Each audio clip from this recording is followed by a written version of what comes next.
Good morning, good afternoon, good evening. Hello, hello. This is Janet Wright. I'm an energy healer, reader, and teacher, and you are welcome to watch this live stream. This is my cat Bambi. This is going to be a group healing. Please let me know if you can see and hear me okay. This is going to be a group healing. Oh, yay. Wow, speedy confirmation. It's going to be a group healing where I heal 121 people in 10 different countries. And it's the first in a set of 3 healings that I'll be doing in the next 5 days. And it's got this whole month, actually, all 5 group healings I'm doing this month, this set of 3 and then the other set of 2 healings, they'll all be about emotional stuff, helping your emotional experience of life. But this one will be, really you could do either or both or whatever, but this one is emotional wellness, releasing stuck, excess, anger, sadness, and grief. And the other one is emotional boundaries, not taking on other people's emotional baggage, or releasing it when people dump it on you. But in order to have better boundaries with other people's emotional stuff, it helps to really clean house and be very non-resistant with your own emotional baggage and non-avoidant. So it's kind of the same topic posed 2 different ways.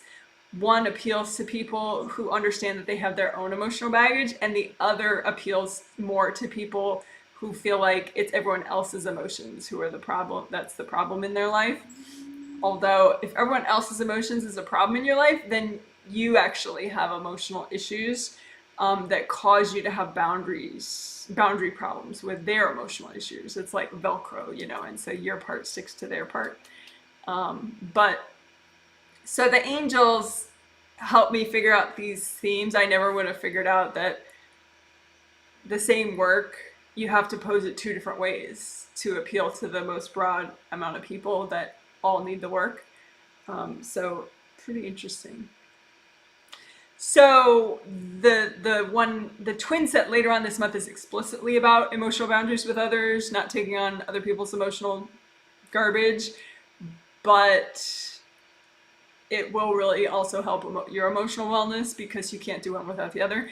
And then vice versa. This one is explicitly about dealing with your own emotional stuff, but it will also definitely help you have better boundaries with other people's emotional stuff, because that's the idea. Your inner climate dictates how strong your boundaries are with others. So I am excited to do this. It's one of these things where you think, oh, emotions, who wants to work emotions? But it really will make life more enjoyable. So let's do it. The chakra that is explicitly about emotions is the 2nd chakra, below the belly button, maybe an inch or 2. And an ideal color for that is orange, which is nice. It also, the same chakra is emotions, sexuality, and sensuality. And also the one below it, 1st chakra, is courage, safety, and abundance. So everyone thinks, oh, well, I want abundance, I just don't want to deal with emotions. But most likely, you're going to be more likely to manifest abundance and financial security if you're in all your chakras. And to get in all your chakras, you can't leapfrog over emotions. So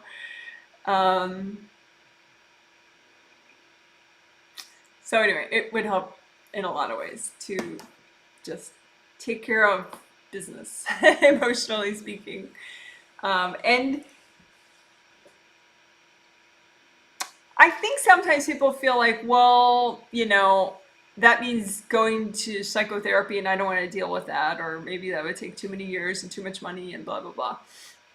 Psychotherapy, there are very legitimate forms of psychotherapy and very legitimate psychotherapists. Obviously, like energy healing, there are people that don't know what they're doing, and there are people that do know what they're doing. So that's, I would say, also true with therapy, in that, you know, who you are as an eternal soul, you bring that to your career. So there are therapists that are extremely gifted, and then there are psychotherapists that are probably not so much. But anyway, that's true in any field. But I bring that up because it is a legitimate way to work on emotional issues, is to get a therapist, a psychotherapist, and do, you know, maybe weekly sessions with that person. And that is a form of self-care that is more mainstream than energy healing, and getting energy healing and doing energy healing on yourself. So in some ways that's, you know, pretty priceless, because plenty of people would never ever do energy healing. Although if you're open-minded enough to do energy healing, I still say that, you know, therapy could be an asset to you. I did therapy for 3 years when I was in my early 20s, mid 20s, and it helped me a lot. 2 years with a super gifted therapist, and then she left town and referred me to somebody else for a year who I had boundary issues with, and so that was less beneficial, though still ultimately beneficial. So anyway, I just want to say that because sometimes people think it's either or, and you know, you wouldn't ever do both, but you could certainly do both if you wish. One difference I think is with, I mean, it's a sort of a simplistic way of describing it, but with therapy, yeah, you talk about stuff, right? And the person is sort of like an expert listener, an expert paid listener who sort of guides you through self-reflection. So that can be very curative, and you can discover a lot about yourself that you didn't realize, and deal with it in an approachable pace. And so it changes your conscious perception of things a lot. And it does clear energy blocks and heal inner wounds. It just depends on maybe which therapist you get, or what you bring to the table, your level of focus, and how much you clear with your therapy. But with energy healing, you don't need much of the conscious awareness of what you're clearing. You just do the exercises regularly and it works. So you don't, it's not as much like thinking about it, you know, and feeling it consciously. You can clear, you can heal old wounds from past lives that you don't even feel, and feel better than you did before. Because the subconscious is pretty vast. And so with energy healing technique, you're not reliant on subconscious becoming conscious in order to heal something. If it's blocked energy, you can clear it. If it's inner wounds, you can heal them. Obviously, there's a pacing, even with energy healing, as far as what your body can handle comfortably, and you as a spirit can handle in a stable way, and still, you know, fully participate in your life. But anyway. So I hope that makes sense. So we're going to be able to clear a lot without it feeling like therapy, but without it feeling like, you know, you have to like think about it all. But, you know, journaling, conscious reflection can be very productive as well. So I just wanted to lay out that stuff. I hope it makes sense. So the theme is emotional wellness, releasing excess anger, sadness, and grief. Now, anger is a natural, healthy part of one's emotions, although what most people identify as anger is actually stuck, sort of extreme, pent-up anger. Regular anger is very moderate and centered, and it just tells you when your boundaries have been crossed, but it doesn't propel you into, fighting with somebody about it or even discussing it consciously. I mean, you still have your full faculties and your intuition and everything. So that's regular anger. But most people have a lot of stuck, repressed anger, and then when that triggers, it's more like this machine gun, and you're like, and another thing, I need to stand up for myself, and so that's pent up, repressed anger. That's excess, that may cause you to do things that without full consideration of what's in your best interest at the time. So we can clear that. And everybody, well, I don't want to say everybody, but most people have a lot of pent up anger from past lives, maybe from this life, because it can be in your subconscious and it can affect how you deal with things.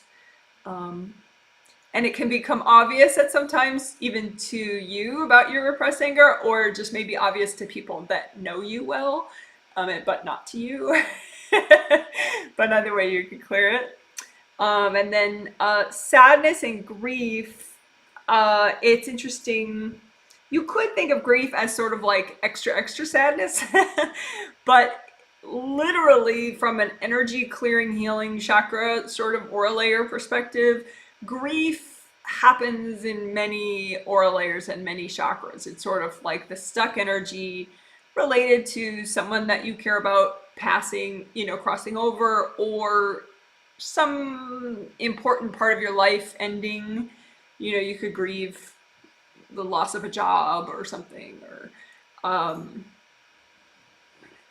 grieve not being in your 20s anymore, or your 30s, or your 40s. So grief affects people on multiple levels, and so we will be working on that. Sadness is more purely from an energy healing perspective. It's a blockages in the second chakra. So sadness, anger, that second chakra, second layer. Grief can be second chakra, second layer, but also first chakra, first layer, fourth chakra, fourth layer, and just anywhere else. So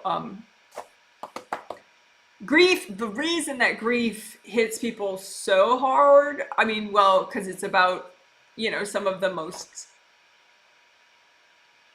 important occurrences in your life, but also because most people don't fully clear their grief, and so they have a big backlog of grief, and so they have a grief triggering event in their life, and it triggers 80 times more grief than what they actually have about this current situation, which is still momentous for them.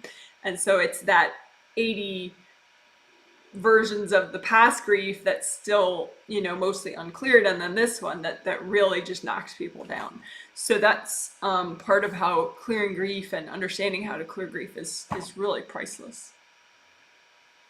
One sort of upbeat benefit of clearing grief and getting really good at it is that you get to enjoy your continuing relationship with your loved ones.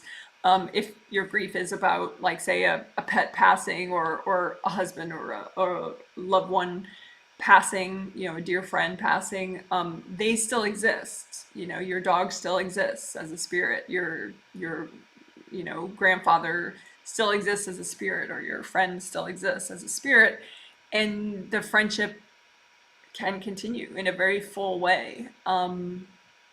But your grief could block you feeling that, and then all you feel is your grief every time they come to visit and chit chat with you and give you encouragement and advice. You just feel your grief. So if you clear the grief, then you begin to feel all the upside of still having their counsel and friendship and loyalty and all that good stuff. So yeah, so that's the general idea. Fortunately, we have 3 healings to focus on this. So should be exciting. I'm gonna catch up on some hellos, and then we'll do a quiet, like 2 minutes, where I'm doing a little extra prep, and then I'll start healing in during that quiet, and then I'll start talking out loud and the walkthrough starts then. And so you can heal yourself as I'm healing the 121 people, because I'll be explaining what I do as I do it. I'm gonna have to move Bambi here because I need all the counter space that I can get. So, so we love Bambi. But she's gotta go. All right. Because I need to see, I like seeing the names of all the people that I'm healing, because then I can watch, it helps me to read people individually and remember who I'm working on. So I have all these sheets of paper for that, to remember the 121 people. Who are in 10 different countries. Geeky stats, I will mention the geeky stats just because I like them, and I think some people have fun with that too. So the 121 people are in 10 different countries, including 12 kids. How cute. Ages 1 through 16. Isn't that nice? Wouldn't that have been nice, say if you're in like junior high or something, to get a healing to help you with your emotions? That would have been great. So anyway, those 12 kids get that, which is great. And okay, so the 121 people, 97 people are in the US, lots of US people, which is fine. US people need lots of help with all their drama. All the drama we have in this country. 6 people are in Qatar. 6 people I'm healing are in the UK, 3 in Canada, 3 in Australia, 2 in the United Arab Emirates, and 1 person each in Spain, India, South Korea, and Japan. So hello everybody that I'll be healing, whether or not you're watching live or you watch later or you don't watch at all. Hello to you guys, and hello to everyone that's watching live. As most of you know, you can watch live even if you're not someone I'm healing, and then you're just healing yourself, which is fine. Okay, so I'm catching up on my hellos. Can see and hear you. All the emojis, that's totally adorable. Someone says hello.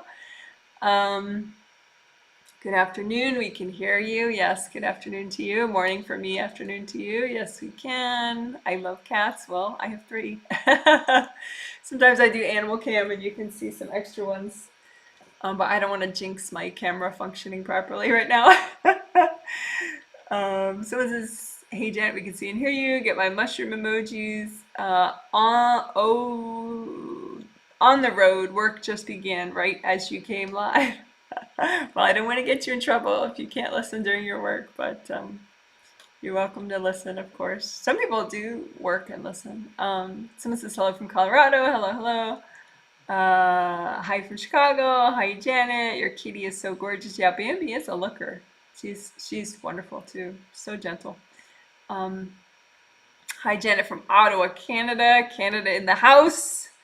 Hi, I get a turkey emoji. You look great today. Well, you're very kind. Someone says, hi Janet, so happy to be able to catch the live stream. Great topic. Look forward to learning more. Oh, good. Good. Well, thanks for all the nice encouragement. Appreciate it. I'm almost all set up here.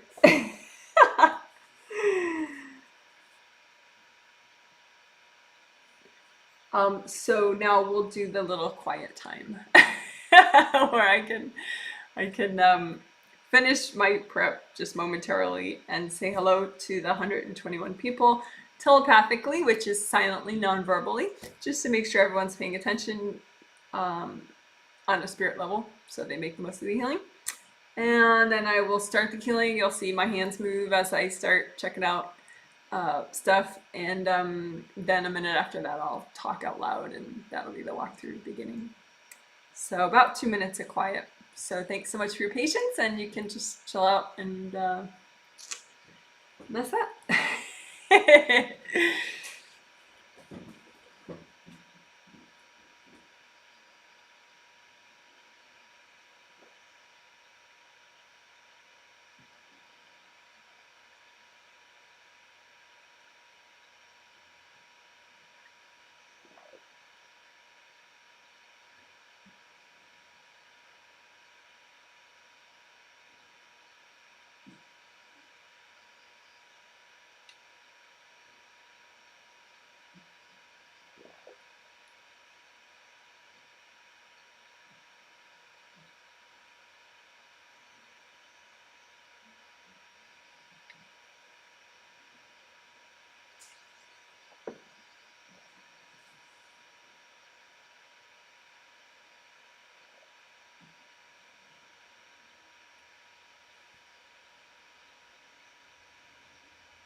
All right, thanks so much for waiting. So when you heal yourself, one way to do it that's really effective is to make a copy out in front of you of what you are healing. So go ahead and make a copy out in front of you of your aura, your grounding, which is your connection to the core of the earth. Your body's in there, your spirit body, you as a spirit, hopefully you're pretty close to your body, if not fully in it. So you're here, your aura's around you, your grounding is connecting to the core of the earth. That's the basic idea. Using gold light to heal yourself. Gold is not too high a vibration, white is too high, gold is kind of just right as a healing color to just loosen blocked energy, help you to release, help you to heal. So gold light is generated, well, your hand chakras generate energy, big chakra in the palm of each hand, and also fingertip chakras, one in each fingertip. So you set with your intention these round openings to be a metallic gold color, and you don't have to be able to see, but if it helps you to see visually, this is just gold glitter, but you can, with your intention and/or vision, but vision is not necessary, just set your hand chakras and your fingertip chakras to a metallic gold color, and that determines the color that's being generated. And then you use that gold healing energy on yourself to heal. And the basics that we're going to get done first, which, if like somebody's a newbie and they're like, well, how do I work on my shoulders? Well, you got to get your basics first before you do fine tuning on something like your shoulders. So the basics essentials would be aura repair, chakra repair, wide flow, and grounding. So that's what we're going to get done first. So we're going to get done grounding first, then aura repair, then chakra repair. And then we can do more fine-tuning type stuff. So let's do grounding. So grounding is your connection to the core of the earth, and I suggest that you make it really wide as your whole aura. So that would be like as wide as the heel of the palm of your hand when you stick your arms out. So we could just try all three grounding colors, unblock it all three colors. So first make a red grounding, big wide red grounding all the way down to the core of the earth. So wide behind you, wide in front of you, all around. And make a little copy out in front of you of your red grounding that you just made and comb through it. And you just want to imagine any blocked energy and melt it with the gold light so that it's a really fast moving, like waterfall. You're releasing a lot of energy all the way down to the core of the earth. You can have blockages in the back, you can have blockages at the very bottom, in the center, really anywhere in your grounding. And you don't have to see to do this, you just use your intention, your thought. But if you did see, it might look like black mud or black rocks that you're melting away down to the core of the earth.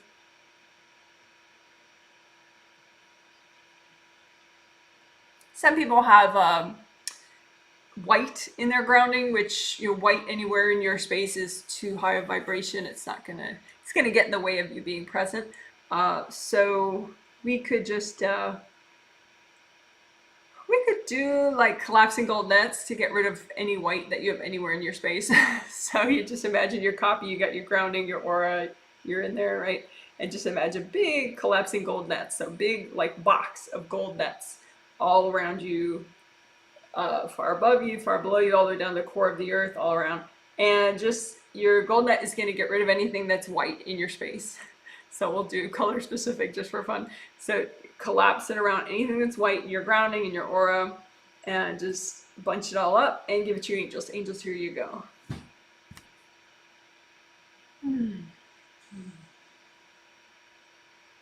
Let's do that again. Big collapsing gold nets all around you, and collapse them in and use them to catch up anything that's white in your space and vibrating at a white color, and just have the nets catch it up and bunch it up and go, angels, here you go.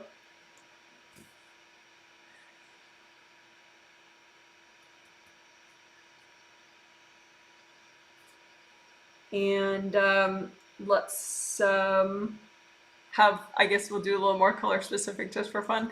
So anything that's black in your space, which is going to be blocked energy or energy, I guess, from really depressed people in your life, maybe could be at a black color.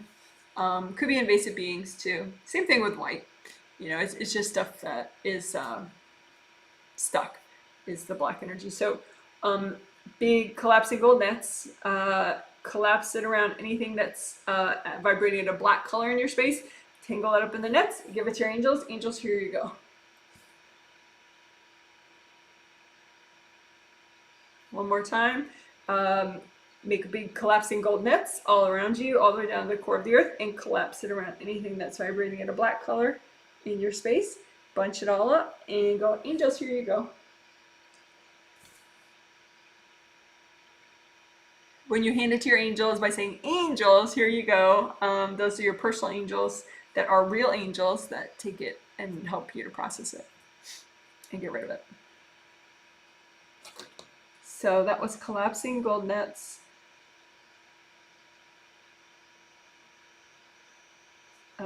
For white energy and then black energy.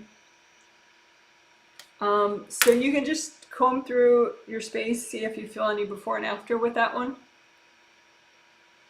With all that collapsing gold nets work we did.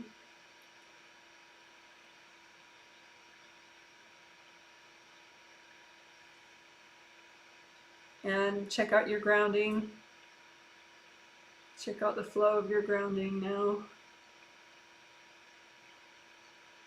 You can also have hard objects stuck in your grounding and stuck anywhere in your space. So let's do sticky gold wax for that.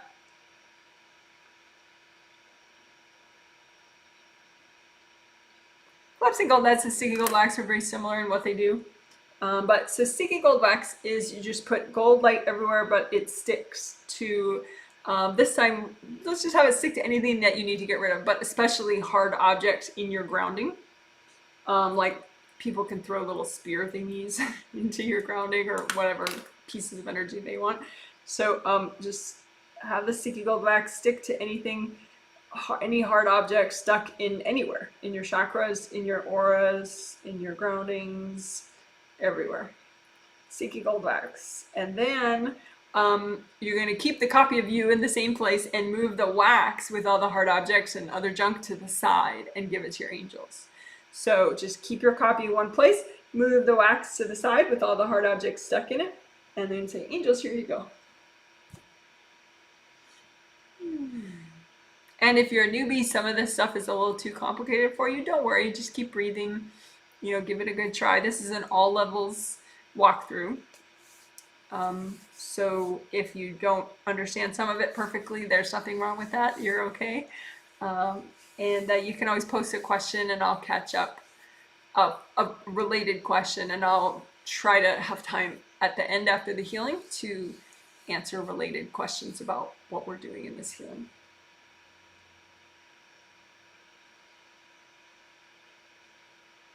So that was sticky gold wax to get rid of hard objects. And I especially noticed that in the grounding that was necessary. But it helps everywhere. And now let's just do indie grounding.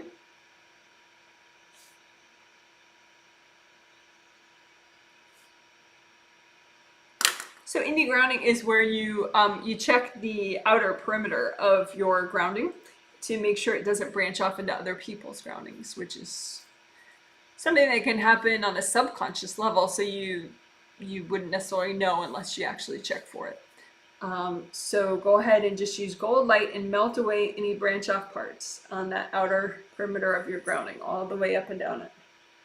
Just melt away any branch off parts. Because it doesn't help, it reduces how efficient your grounding is, and it reduces the efficiency of the other person's grounding too. So people do a lot when they're stressed or triggered subconsciously that actually makes it worse. So here you're undoing that. So indie grounding stands for independent grounding, which is how it works best. And it's a big deal for having boundaries with people, is make sure your grounding is separate. And you can go ahead and say like inspiring, centering things to the people that you feel like are branching and trying to branch into your grounding, just to help comfort them so they can go away and work on their own grounding. Just say, hey, you can have your own independent grounding too, and it's really going to help you. Go check your own grounding. Your angels can help you. Just ask your angels to help you with grounding. Because some people say, well, if I don't let them hook in, then they resent me, and blah, blah, blah. Well, yeah, if you say inspiring, centering things to them as you're washing them out of your grounding, that counteracts that. And then they don't feel rejected. They just feel like, oh, you mean my angels can help me with grounding? Like, I'm going to go and do that. So it's not like then I just get out of my grounding. It's hey, you could have a better day. Just ask your angels to help you with grounding. So again, this is just gold light. Use gold light to wash off all the branch off parts on the outside of your grounding, and also say encouraging messages to the people that you're washing out. Like, hey, go check your body, go take a deep breath. It'll help you have a better day. Go ask your angels about grounding. It'll really help you.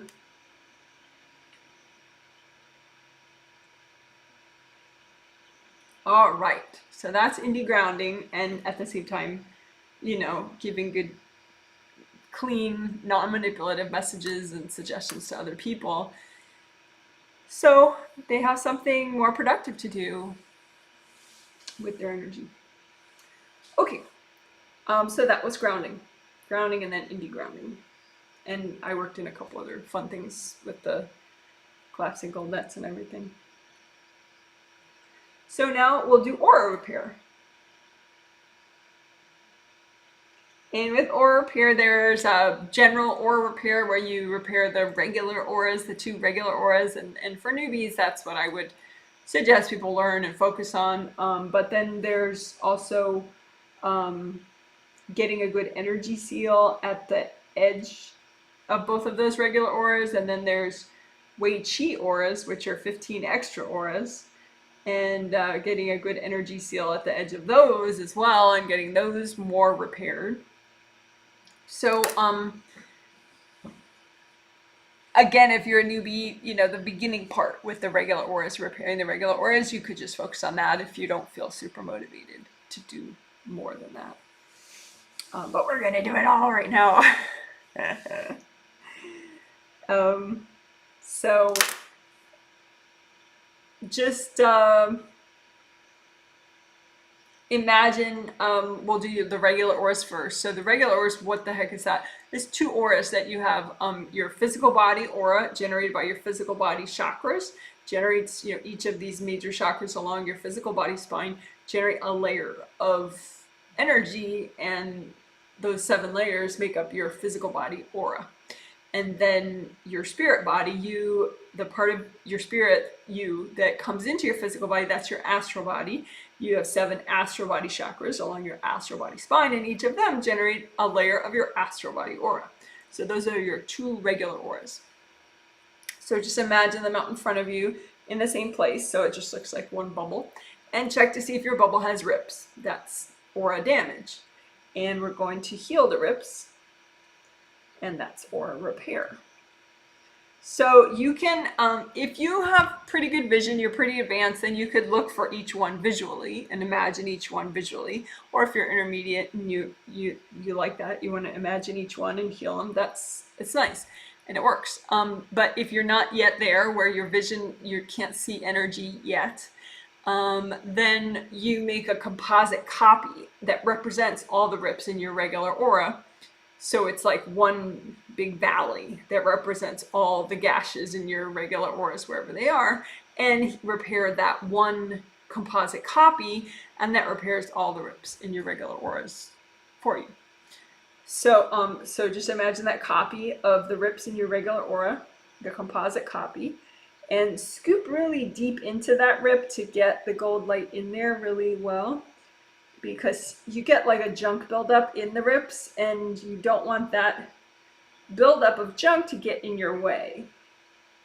You want the gold light to make full contact with as deep as possible in that rip, because that's how it starts to grow back, is the the gold light gets in contact with that deep ripped part, and then it grows back gradually. It's like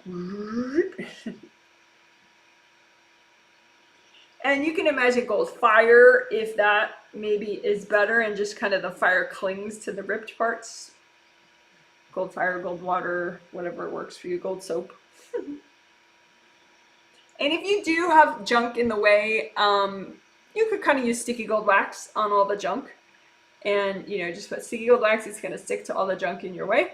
And then take it out, give it to your angels. Angels, here you go. And do more repair.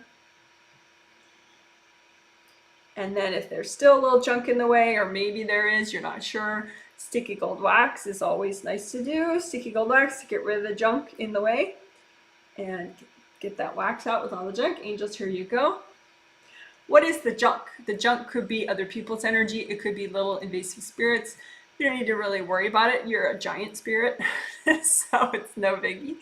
But just for your information. So that is a nice thing. If you can't see rips, you can't see invasive beings, just do sticky wax and repair, sticky wax and repair. That way you make sure you're getting stuff out of the way.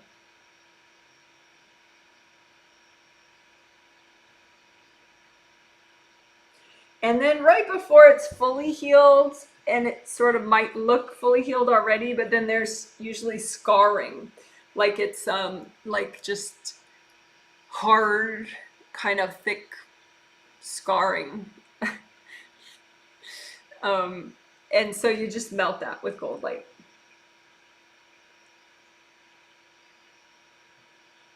So that's aura scarring that we're melting away.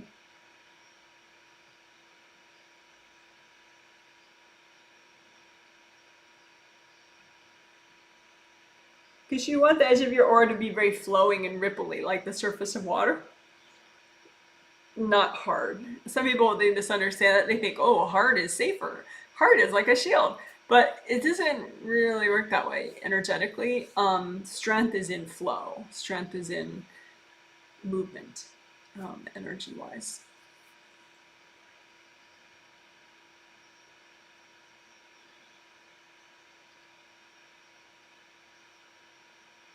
And we already used sticky gold wax earlier when we were working on grounding to remove hard objects.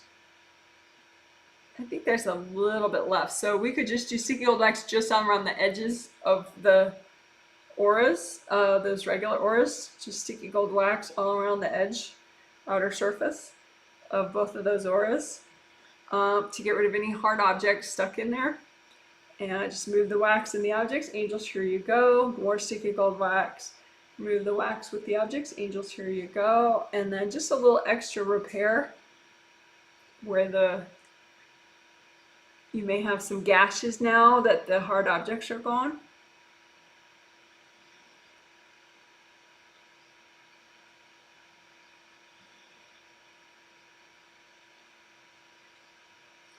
All right, so that's an energy seal that you get, S-E-A-L, seal, like a surface tension. Where it's like a little additional strength that your aura has now because there's no hard objects kind of messing with the surface tension. It's all flowy. Okay, so that's regular aura repair for your 2 regular auras. We did sticky gold wax in there too, and then we did a little extra repair, and then that's gives us the energy seal for the regular auras. So then now let's do the Weichi auras after we drink our healthy beverage.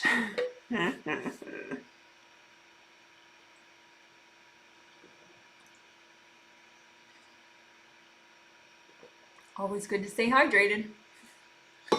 You expect your body to be able to handle big energy shifts and deal with a lot of positive change. You have to take good care of your physical body. All right, so your Weichi auras, it's the same thing that we already did, but just for the Weichi auras. So you imagine your extra auras that you have, there are 15 of them, and they're with you as an eternal spirit, and helps you to have strong boundaries.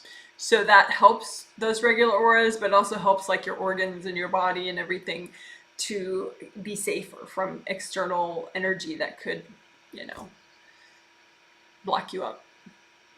So you imagine your 15 Weichi auras, and imagine any rips in them. And you might have a bunch of them because there are 15 of them, and maybe you've never repaired your Weichi auras, or you haven't done it very often. So you want to think, okay, well, what's healthy and gentle to repair right now? You know, maybe half of the rips, or the healthy and gentle amount to do right now. You don't really have to think about what percentage is healthy and gentle. I like to just imagine the rips that are healthy and gentle to repair right now. And that way you just sort of, you're already set. And then you can do the composite copy, just like we did with the regular stuff. So imagine a composite copy of all the Weichi aura rips that are healthy and gentle to repair right now in your Weichi auras. And just imagine that composite copy and go ahead and do the same, heal it, repair it the same way. Lots of gold water, gold fire, gold soap, whatever you like. And get deep into the rip to start repairing it, start it growing back. And sticky gold wax in that rip, just get rid of any junk that built up and take out the junk with the wax. Angels, here you go. And then more repair.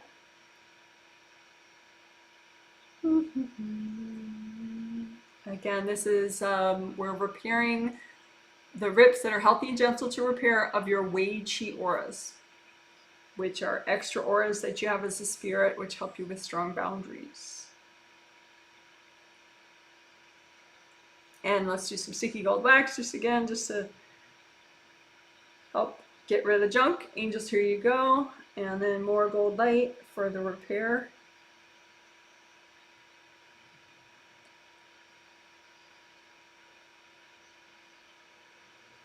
And then you can have some scarring when the repair is mostly done, just like a hard, junky sort of layer. And we don't want that, because that'll make the auras rip more easily next time. So I want to melt that scarring that's still there. So you can make a composite of all the scarring in your Weichi auras and just go ahead and melt that scarring.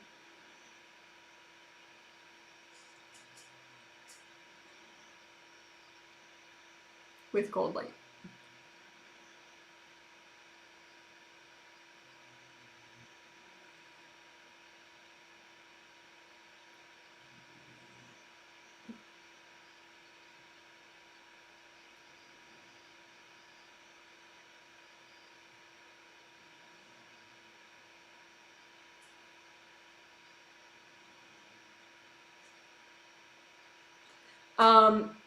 And then we'll do sticky gold wax around the edges of all the Weichi auras.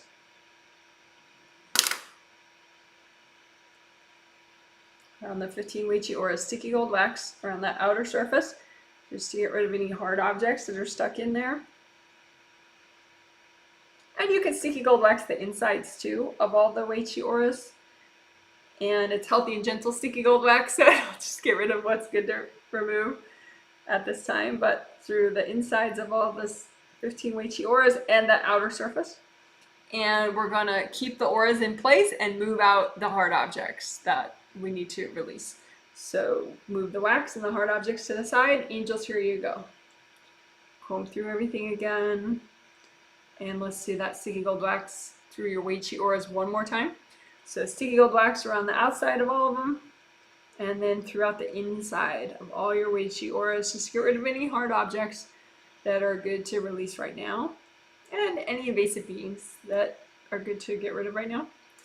And just, we're gonna move the wax to the side with all the hard objects, invasive beings, whatever we need to release. Move all that to the side. Angels, here you go. Deep breath, wiggle your toes, stay here. And comb through, again, all your Weichi auras. And we want to just do a little extra repair around the outer surface of all of them. Because we remove the hard objects, we want to make sure that we repair up any gashes that are left over.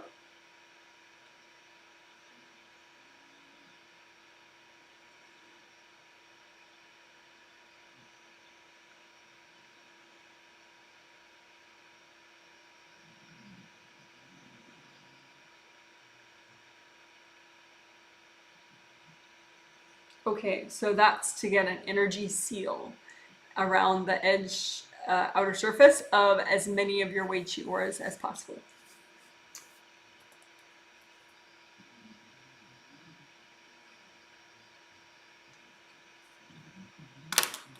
All right, so that was aura repair extraordinary, aura repair,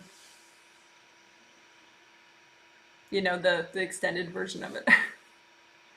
But the basic aura repair of the 2 regular auras, that's what newbies, I would suggest that you learn right away.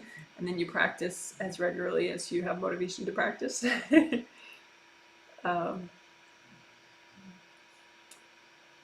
So just comb through your grounding again, check that out, make sure it's still releasing really well. Oh, I asked people to make a red grounding, then I didn't say any of the other colors. Sorry about that. So go ahead and make an orange grounding. And just comb through your grounding at orange, unblock it at orange. Melt any energy blocks that are there that are good to release at the orange color.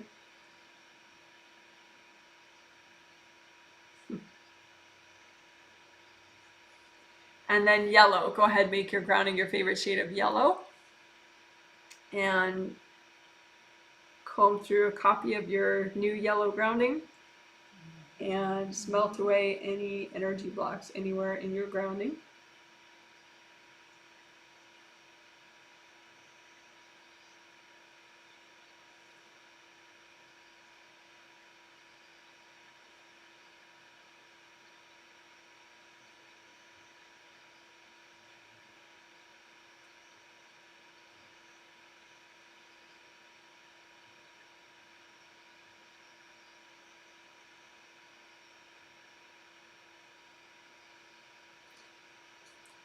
Okay, great. So that was grounding at the orange and the yellow. Just a little extra unblocking. So now go ahead and change your grounding to whichever of those 3 colors you prefer, red or orange or yellow. Right. Oh, and your grounding does come, ideally, I would say bring it up high as your 3rd chakra. So your sternum bone is right here where that ends. That's your 3rd chakra. So I would say bring up your grounding that high. So make it go all the way down to the core of the earth and all the way up to your 3rd chakra. That's just to give extra support and make it easier for you to release with your lower chakras, which makes it more likely that you're going to be present in your lower chakras, which is good. Alrighty. So, chakra repair.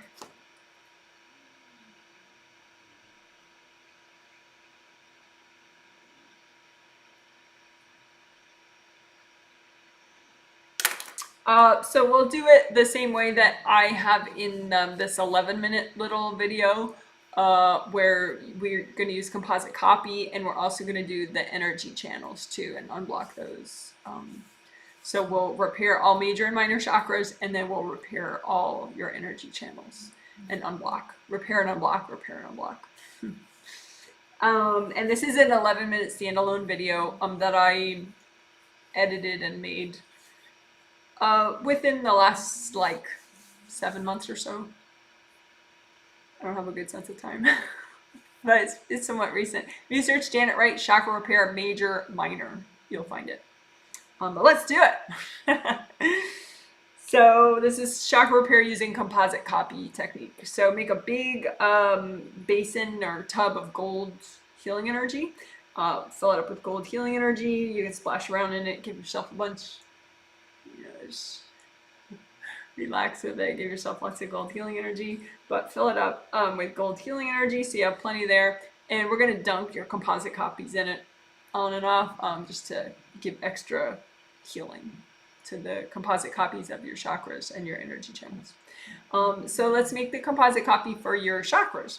So chakras, the basic shape of all of them is an open cylinder. So a cylinder You know, this is a cylinder, right? And then round opening at the bottom, round opening at the top. That's what your seventh chakra is like in the top of your head. But then the others are oriented this way. So round opening in the front and in the back. So 6, 5, 4, 3, 2, 1, have the opening in the front and the back. Energy flows in the front, spins around, goes out the back. But the seventh chakra, energy goes in and out, and it's in there. And so the openings are at the top and the bottom of your seventh chakra in there.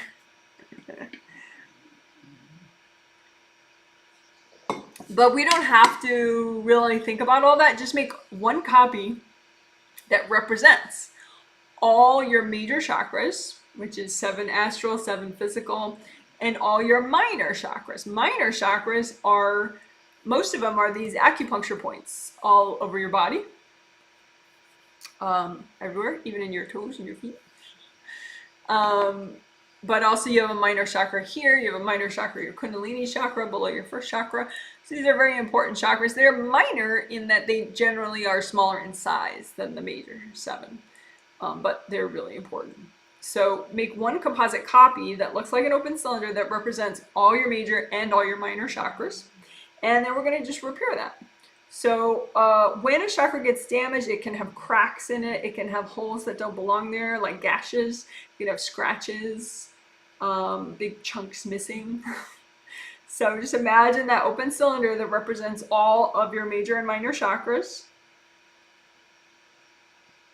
And use so much gold light that all that stuff repairs.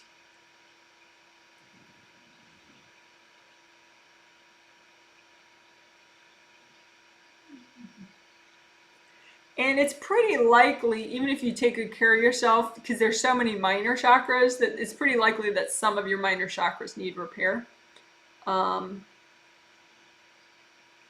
So we can just first focus on the repair and then we'll do unblocking. It's a similar process though. So you can dunk it in the tub of gold light, swoosh it around, get the gold light inside it. And with this gold light, you're also melting away energy cords from other people. The only cord I would suggest that you keep is if you are a parent of a young child, 13 or younger. There's a first chakra cord to them, and that's good to keep. But any cords in any other chakras are not helpful. Just that first chakra cord if you're a parent of a young child.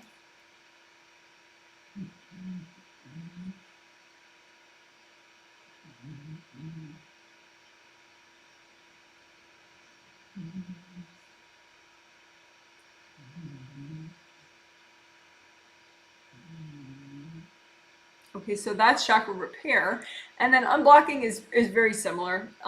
We can do sticky gold wax and just put it all around this composite copy, even inside it, and all around it, all the surfaces, and have the sticky gold wax stick to anything that's not you, that is healthy and gentle to get rid of right now. And again, this is in your minor chakras as well. So sticky gold wax to stick to anything that's good to release right now. And just lift up the wax with the junk and give it to your angels. Angels, here you go. So, and this could allow you to do some extra repair, because sometimes there's junk in the way. And so maybe there's some minor chakras that weren't fully repaired, but now that you got rid of the junk in the way, they can get fully repaired. And let's do that again. Sticky gold wax around your composite copy. And again, this is a composite copy of all your major and minor chakras. And let the sticky gold wax stick to anything that's good for you to release. Anything that's healthy and gentle for you to release right now. Even inside the chakra, so this helps with unblocking. And then just lift up, leave the copy of the chakra there, but lift up all the junk with the wax. And give it to your angels. Angels, here you go. And you can say too, angels, if there are any invasive beings in my way of doing this unblocking work, can you please get rid of them for me? You know, angels, can you please recycle any invasive beings in the way of any of my healing work today? And just do a little bit extra repair and unblocking with the gold light.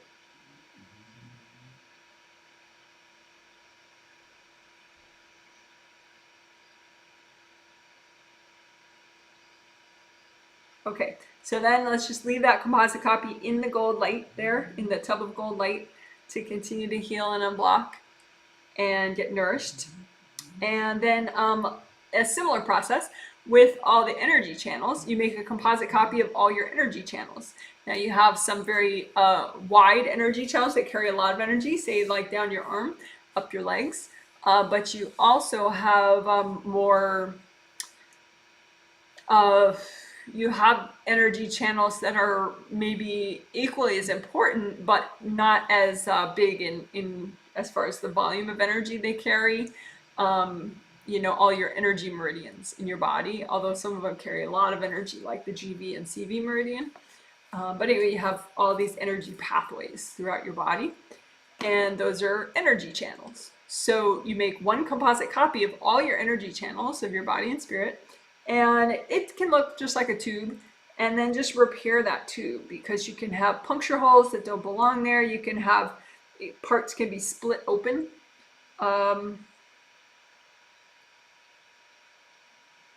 So just lots of gold light. And again, this is a composite copy of all your energy channels. And just repair it with gold light.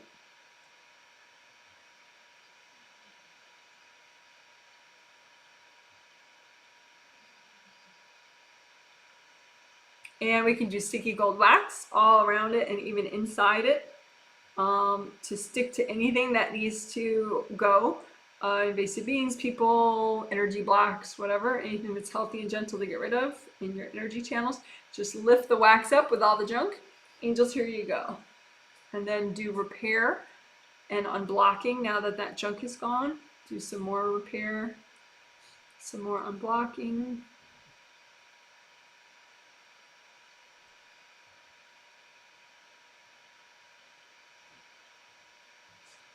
And one more time, sticky gold wax all around your composite copy of energy channels. Sticky gold wax to stick to anything that's good to clear right now. And lift up the wax and the junk. Angels, here you go. And a little bit extra repair and unblocking all your energy channels.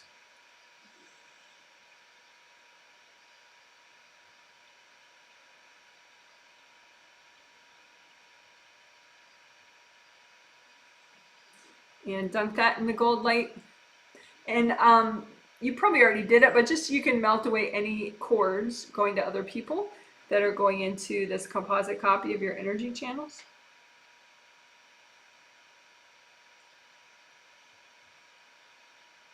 There's no need for any cords going into your energy channels. Okie doke. So we're done. You can just blow it all up or give it to your angels if you don't like blowing things up.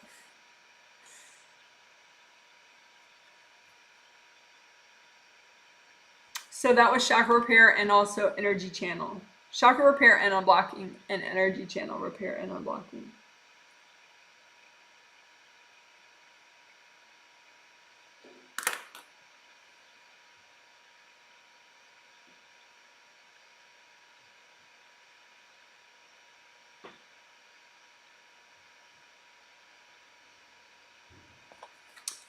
Creative rings are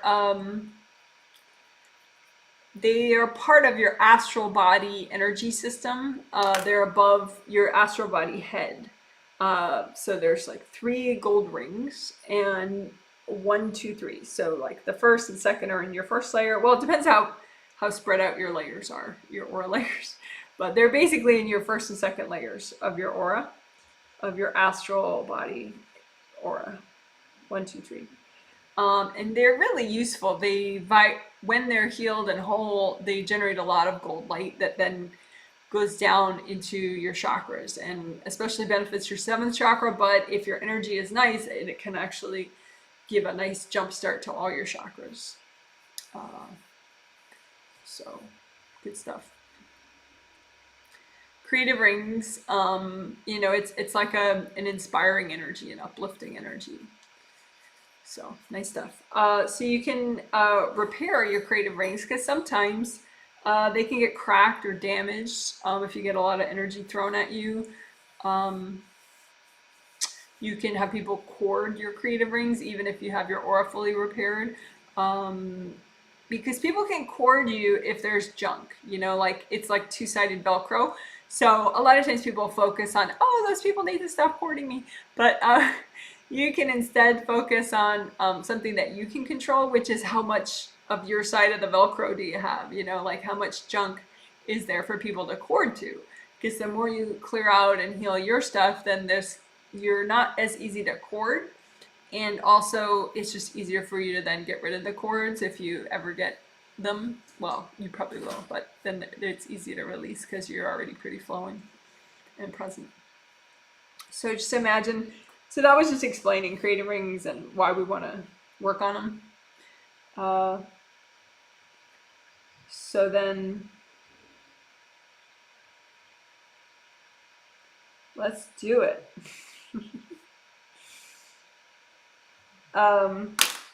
I take notes because later there will be a detailed healing summary within a day or so in the comment section, and I'll put timestamp links so that you can skip around if you want and just go to a certain part and do that part over and over with using the timestamp links.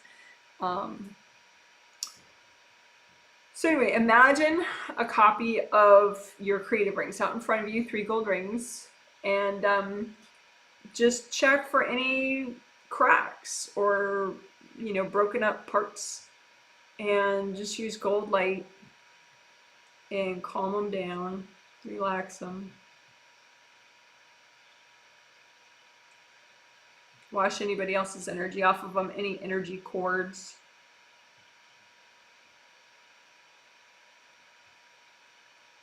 And just have the gold light, find the cracked or broken parts and just repair them. We can use sticky gold wax to get stuff out of the way that might be in the way of repairing and might just be blocking you up. So sticky gold wax for all your creative rings, just a big block of gold wax in there, and so it gets all the surfaces, and the sticky gold wax will get rid of anything you need to get rid of. So cords, beings, people's energy, energy blocks, hard energy pieces, blah, blah, blah. So the rings will stay in place and all the junk will go with the wax. So move the junk and the wax, give to your angels. Angels, here you go. And now do more repair now that you unblocked a little extra.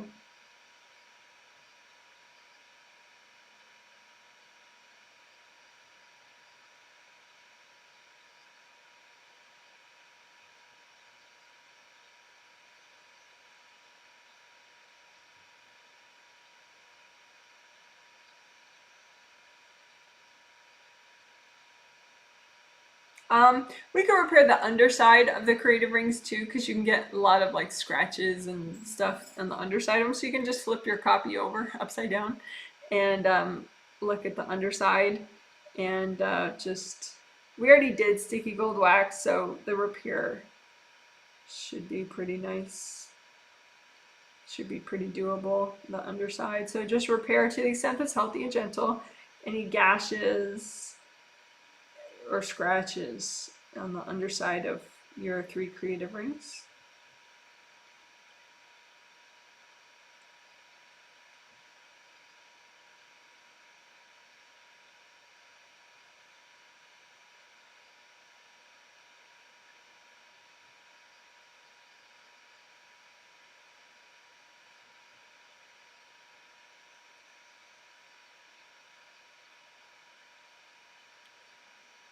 Often, not always though, but like if it's a clock, then like 12 and 6 and 3 and 9 might be most significant in your creative rings. Like you could be most likely to have damage and stuff in the very back and the very front and the very side of each of your creative rings. But it's not a rule like you can have damage anywhere. But you could sort of extra check 3, 6, 9, and 12 o'clock. If it were a clock, or like an old-fashioned clock.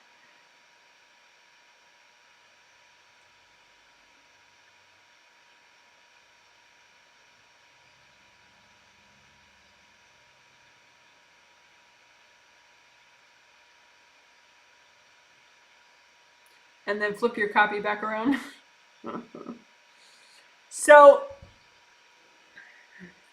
you can just comb through your chakras right now and get a sense, because you just worked on the creative rings, which are directly above all of them. So just comb through your chakras, get a sense of how flowing or blocked they are.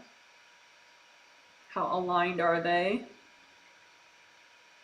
And you can have energy above your creative rings, like directly above your creative rings, stuck energy that affects how aligned your chakras are.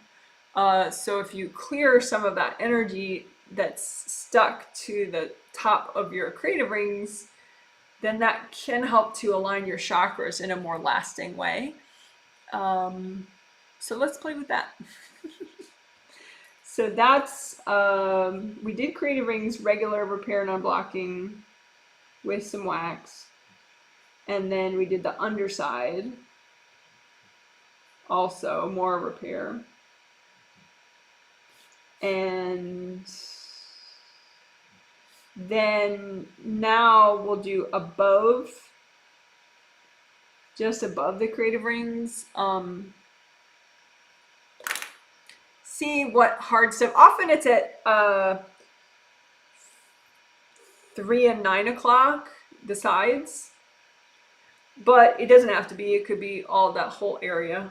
But anyway, so you have your copy of your 3 creative rings, and look for stuff that's above that, just kind of stuck there, hard, stuck energy, and start melting that.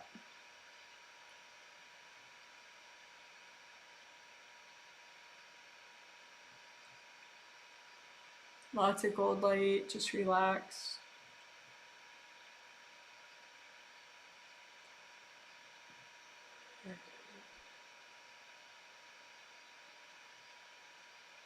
More, just imagine more stuck energy attached to the top of your creative rings, and melt it.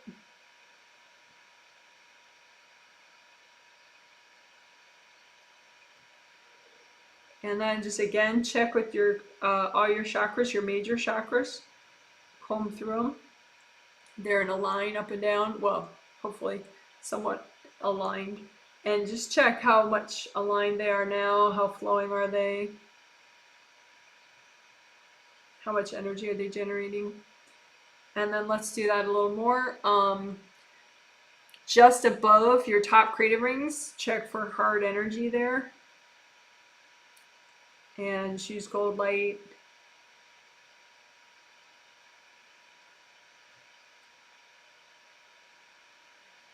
One place you might find that relaxes is right here, where your neck muscles and your shoulder muscles kind of, right there where your neck and your shoulder connects. It might relax some of the tension there if you work this part just above your creative rings.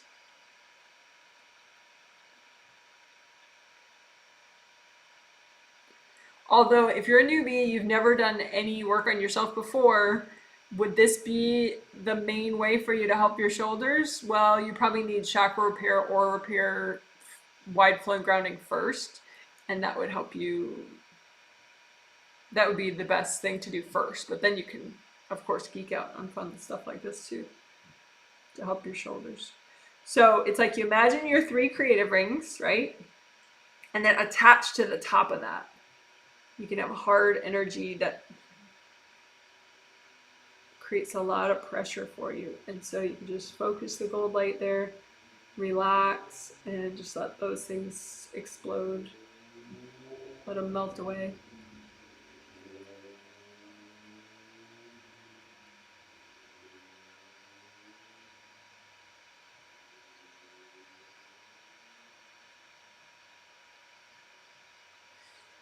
We can also, since we are talking about this area right here, we could do sticky gold wax on the shoulders right there. Just this top part. Well, we could do it all over, I guess, just for fun. So sticky gold wax on your shoulders. I actually have a video of just the sticky gold wax on the shoulders. It's like 5 minutes long. If you search Janet Wright sticky gold wax shoulders, you'll find it. Anyway, so we are doing that right now. So just imagine like this part of your energy system, which is your shoulders of your astral body and your physical body in one place, and just sticky gold wax the whole thing. And have it stick to anything that's not you, anything that's healthy and gentle to release, which could be hard objects stuck in there, could be cords, could be other people's energy, other little invasive beings. Just lift it all out at once with the wax. Angels, here you go. And just stay here just to that. And then let's do a little repair of that area. Again, this is neck and shoulders, basically, of your astral body and your physical body. And we can do sticky gold wax again in that whole area. And we can do the wax inside the neck and shoulder energy channels too. The outer surface, and sticky gold wax too in the first and second layers all around your neck and your shoulders. Okay, and then we're gonna lift out. So the copy of your neck and shoulders stays in one place, but then we're lifting out anything that's not you, that's good to, that's healthy and gentle to get rid of. So hard objects, beings, people, whatever. So lift all that out at once with the gold wax. Angels, here you go. And just stay here, be in your shoulders, be in your toes. A little extra repair.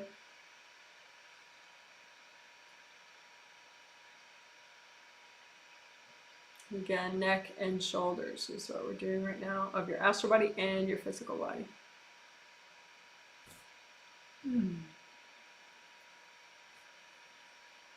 So that was just a little aside. So neck and shoulders. Sticky gold wax and repair. 2 times.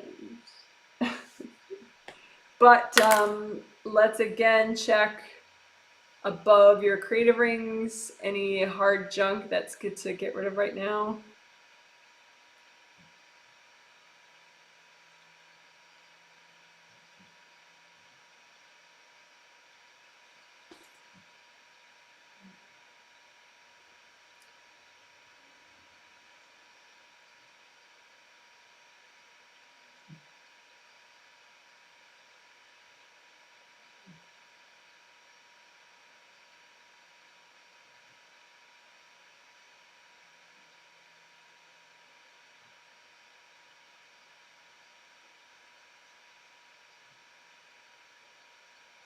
You can get like a hard white energy that goes from the top of your creative rings above there all the way through the rings and all the way into this part of the shoulder. So it tends to be kind of hard, like spears. So you can just sticky gold wax the whole thing, or surround it in gold light. Again, so like creative rings, head, neck, and shoulders, and just look for any hard objects that go sort of near the rings and through that to the shoulders, and just surround it in gold light and lift it out all at once. Angels, here you go.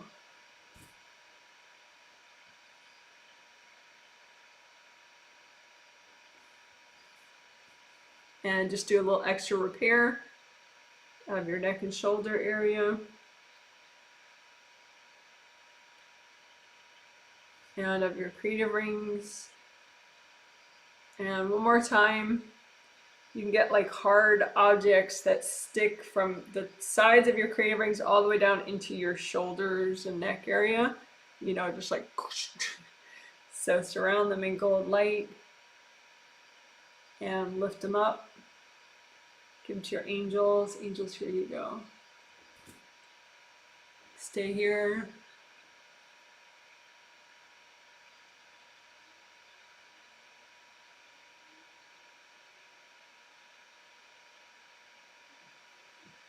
And a little extra repair. Again, in this part of your neck and shoulders.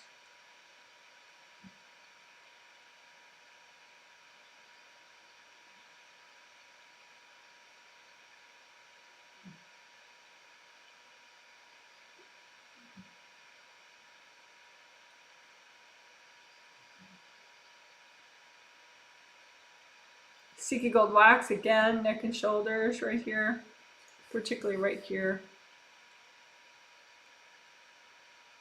Lift all the junk out, angels, here you go, and then repair specifically right here, sort of the top of your shoulders where it meets your neck.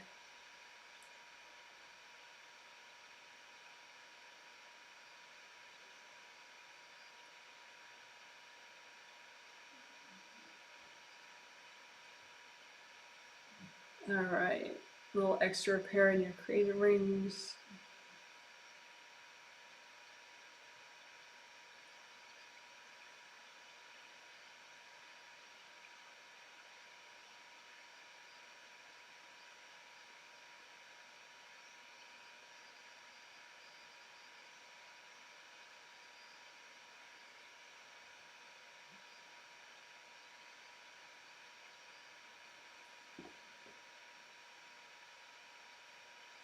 So most people, because of that crater ring work we just did, they have really good magnetic alignment even. They have good chakra alignment. And then they even have magnetic alignment, which you can look up. I can't explain it right now because we've been going for so long. You search Janet Wright magnetic alignment, you'll find it. But the magnetic alignment looks good. It's like the magnetic field of each chakra that kind of clicks together and centers nicely. But chakras 3, 2, 1, the magnetic alignment is still a little off. So I think if we just unblock a little more above the creative rings, that might fix that magnetic alignment in a more lasting way.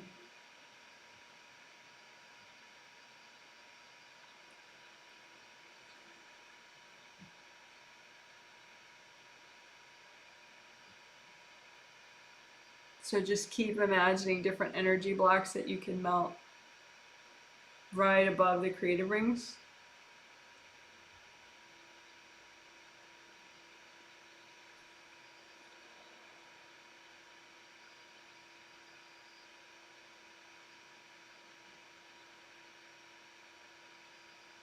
Yeah.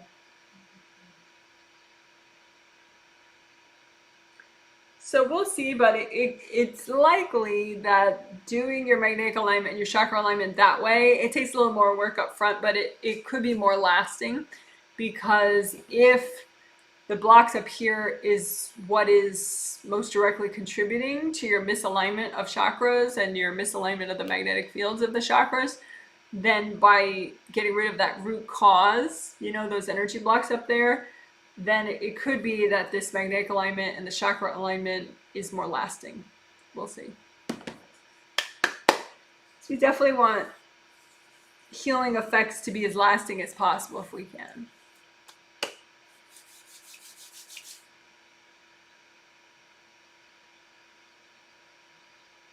Okay, so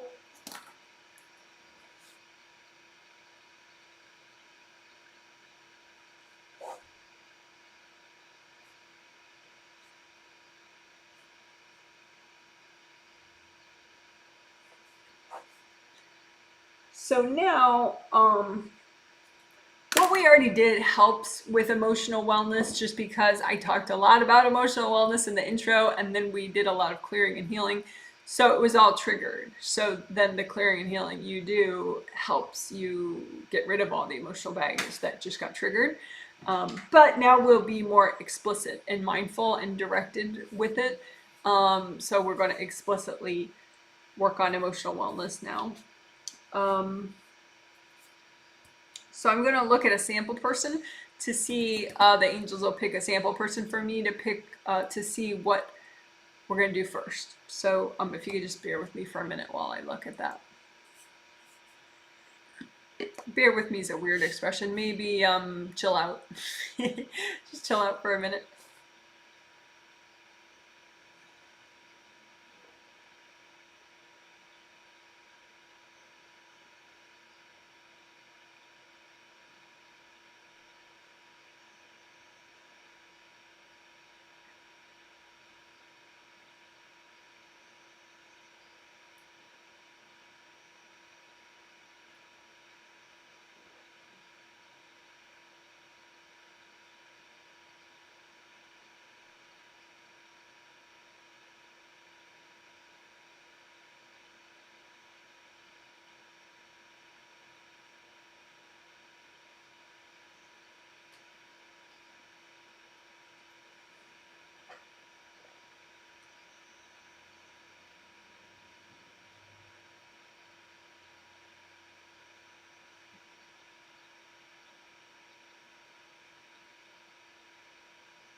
Okay, thanks for waiting. So, we're gonna do something called emotional garden healing.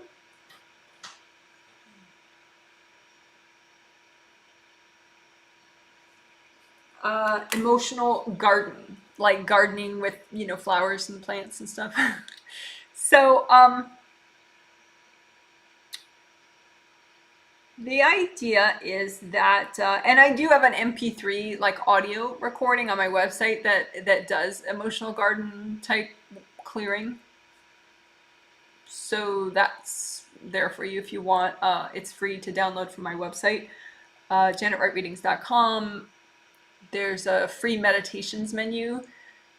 I'm not sure which of the 3 pages emotional gardening is on, but you can look through all the different meditations and they're listed and you'll see it. In that meditation, we imagine like a 3-part garden, and you make sure that you're owning and you've cleared out all 3 of parts of your emotional garden.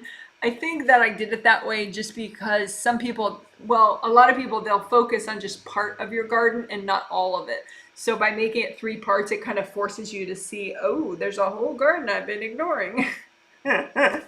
So, you may prefer it that way, just to imagine it like a 3-part, 3 different gardens that all are right next to each other. But I'm going to, for the sake of simplicity, I'm going to just imagine 1 garden for your emotional garden. And it could be that you're only dealing with, a third of it, or part here and part here, so we're going to help you to clear away all the junk out of your garden that's not you. Now, the junk is typically your own baggage from this and past lives, emotional baggage, but it could be other people's baggage that got dumped in there. And a lot of times that feels the same way, as if it's your baggage, but it's actually not. So that's kind of interesting, that because you can feel sad, but it's just really somebody else's sadness, or you can feel overwhelmed, but it's just somebody else's feelings in your space. So you can clear that out, whether it's yours or not. It's the same process. Also, you want to be the gardener of your emotional garden.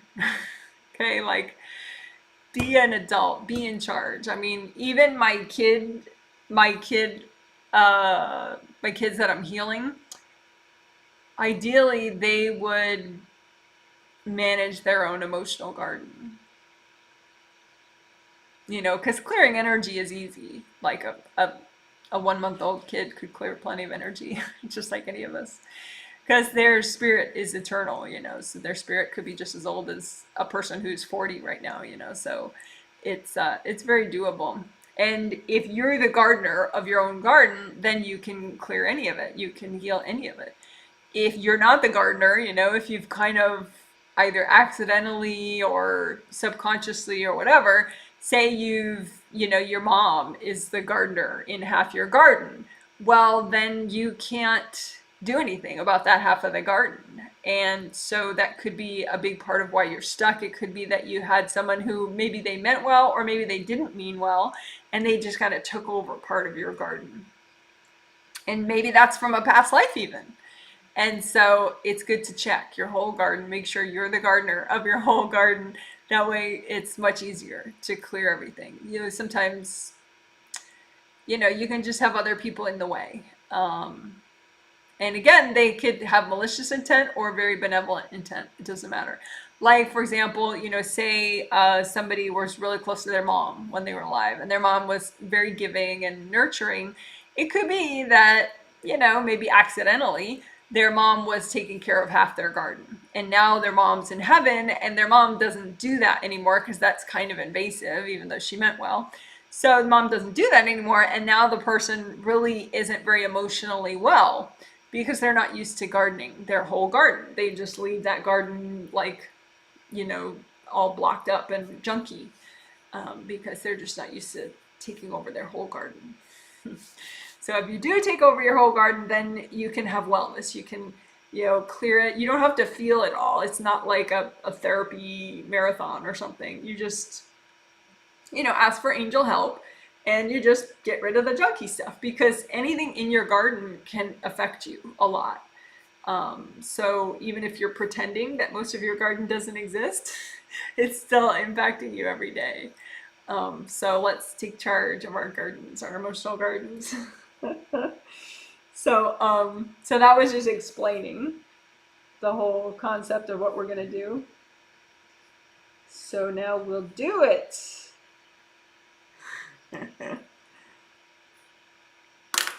Okay, so like I said, I'm just gonna imagine one emotional garden that represents all your emotional space. And just imagine it like a garden, and run gold light through the whole thing. And just notice, if there's part that you normally take care of and you feel good about, and there's parts that you ignore, maybe parts that someone else tries to manage for you.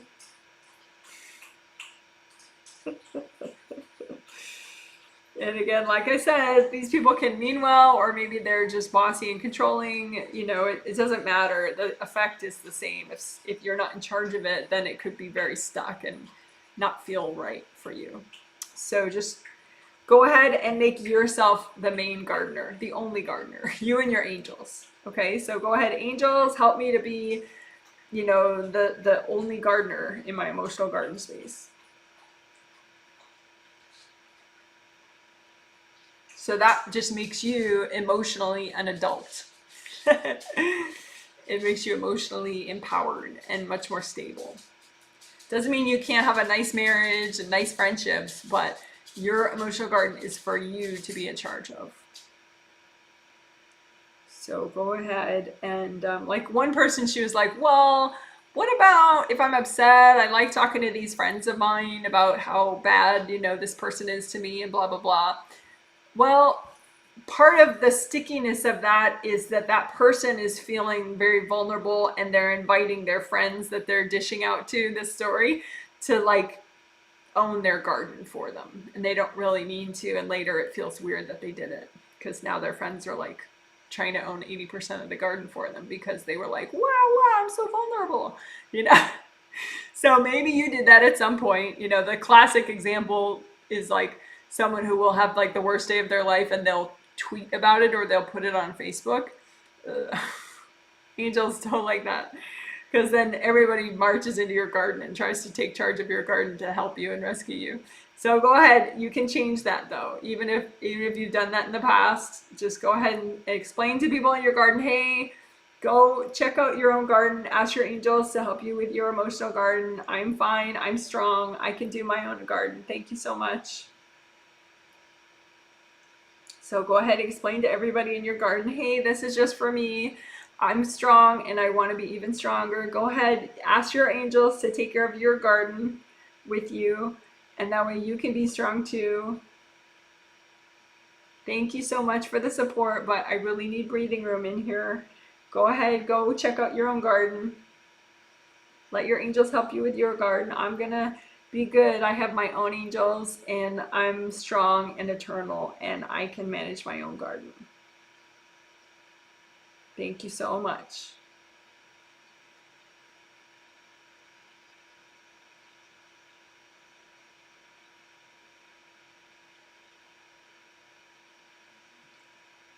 So again, just, check out the perimeters, the boundaries, just make sure lots of gold light. You don't want any like spooky parts or any, negative feeling parts to you. Just, lots of gold light, wash it all out. And you can take advantage of the fact that it's a garden metaphor. And like, if you like flowers, put your favorite kind of flower somewhere, or, your favorite color energy all over the place or whatever, because it's for you. You could put a lot of orange, because orange is a nice color for emotions. So if you want to put a whole bunch of orange in your emotional garden, that could be interesting. But you can also just say, angels, help me to make this, healthy and stable and well as possible for me.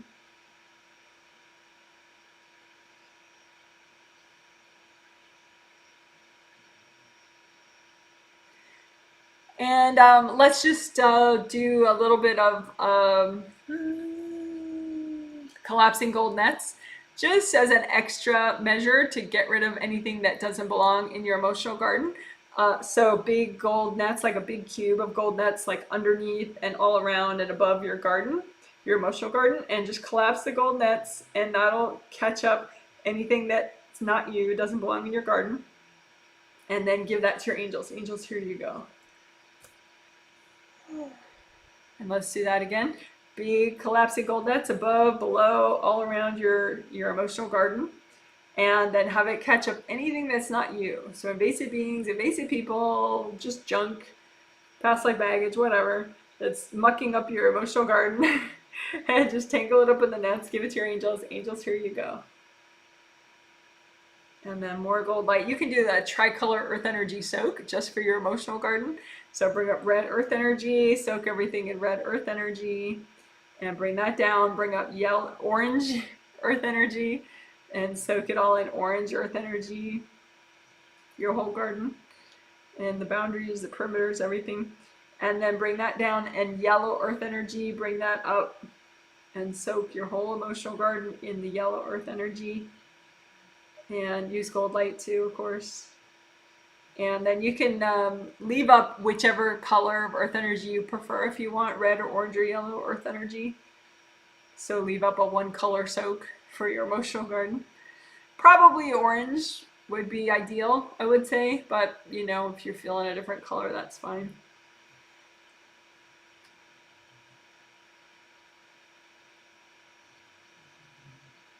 All right, so that's the emotional garden exercise. You can say, angels, can you please bless my emotional garden?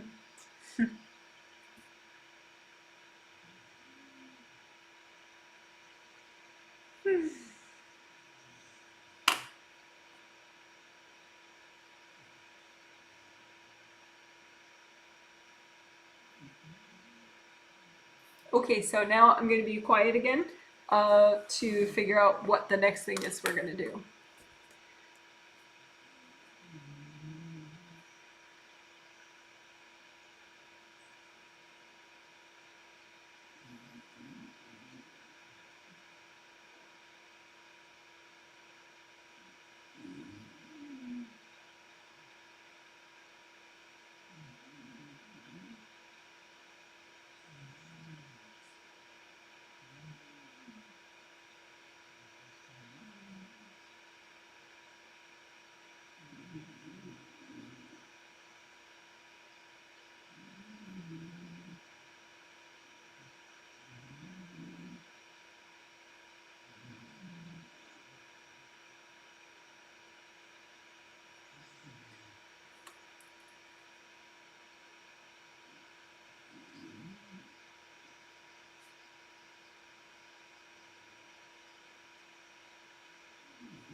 Okay, so another thing we're gonna do, thanks for waiting.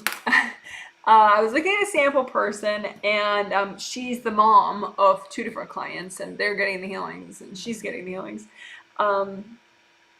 She has trouble receiving on an emotional level. She can give to others on an emotional level. She has a bunch of kids, she has a husband, she takes care of everybody. So she can be very giving and generous on an emotional level, but she has a lot of trouble receiving on an emotional level and letting people help her and do things for her. And that is because she has inner wounds from past lives, really. Some from this life as well, but mostly from past lives, which she doesn't know about, that just, you know, make her uncomfortable with receiving and having help. So, so you can just heal the wounds, and that way you become more and more comfortable with being balanced in your giving and receiving. Because that sometimes is a lot of, you know, the source of any imbalance, you know, but certainly, you know, if you think about, like, someone could get pretty angry over their lifetime when, you know, they just don't feel that people are giving to them, you know, and they're always doing for everybody else. That can be pretty frustrating over time. And, you know, you can have sadness about it too. So we don't want that. And it could make it harder for your grief to clear too. If you have too many inner wounds and you can't give and receive properly. So let's do inner wounds for specifically to help you be balanced in your giving and receiving. And then we'll probably do other inner wound healing as well.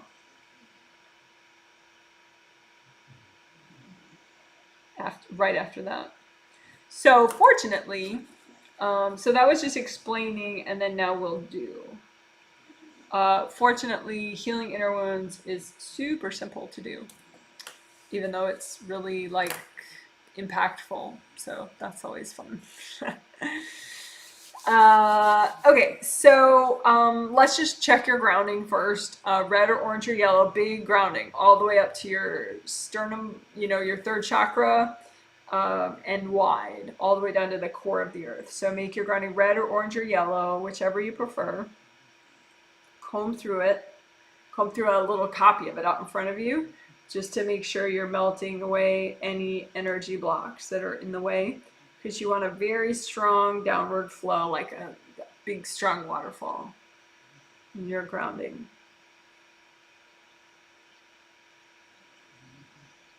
And we keep rechecking, because as you release, things can block up. And so if you start getting distracted, like at first you feel great and then you get distracted or anxious or whatever, probably your grounding got blocked and then got narrow. So you want to make sure it's wide and make sure it's flowing all the way down and just melt away the blocks, especially in the back of your grounding.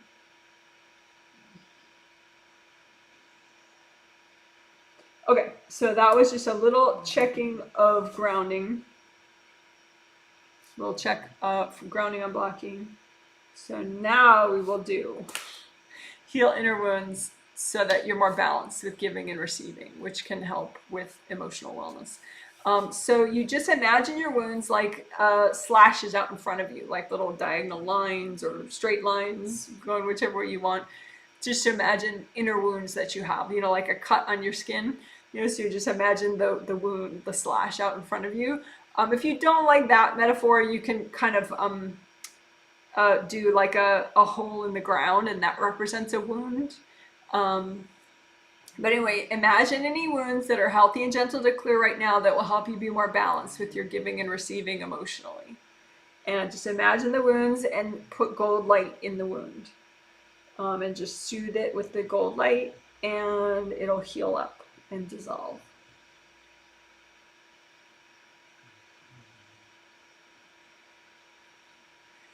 And then go ahead and imagine more wounds. Any inner wounds that you have that get in the way of your emotional wellness and your giving and receiving. And just lots of gold light there. Put the gold light in the slashes, in the wounds. And just let those wounds melt away and heal.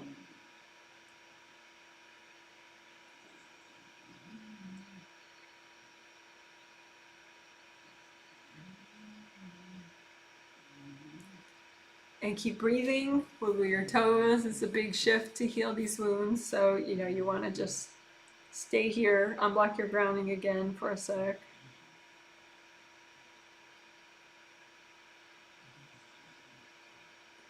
And one more time, imagine any inner wounds that make it hard for you to receive emotionally, like receive help, receive kindness, receive even from yourself, like to just do something for yourself. So just imagine those inner wounds that give you imbalances. Maybe too, all you can do is receive and you can't give to others emotionally. So whatever imbalances that you have with giving and receiving emotionally, and just imagine those wounds out in front of you and just use gold light to heal them. Whatever wounds are healthy and gentle to heal right now, that help you be balanced with your emotional giving and receiving.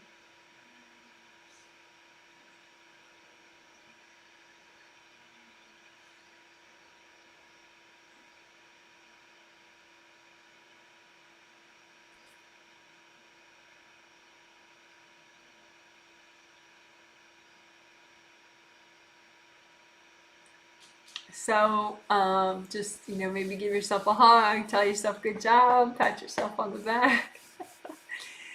Wiggle your toes, stay here. Deep breath.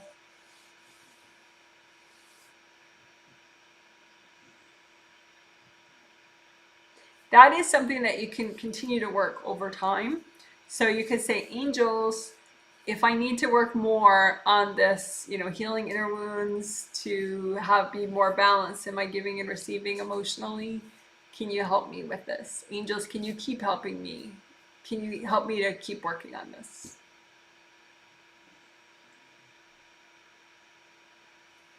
That way your angels can work with you in your sleep on this stuff. And of course they would always want to, but you're basically preparing yourself. Like, I can work more on this. This is possible. And, when my angel suggested to me in my sleep, I'm going to say yes, because, if I need it, I need it, and it'll help me.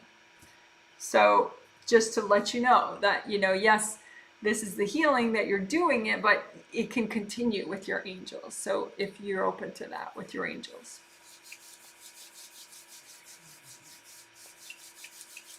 Okay, so that was healing inner wounds so that you can be more balanced with giving and receiving on an emotional level, which can help you to get more balanced and flowing. So then now we'll do the same process, healing inner wounds, but for grief. Grief can be wounds. It can be blocked energy too. But since we're already in the mode of, healing inner wounds, we could do that. So there can be inner wounds that are from grief or that block you from getting rid of your grief, like clearing it. So just imagine any grief-related inner wounds that are good to heal right now as slashes out in front of you, and then just lots of gold light. Just gold light in the slashes, and then just relax as you do it. Think about your grounding. You're using gold light, you're putting gold light in inner wounds that relate to grief so that they can melt away.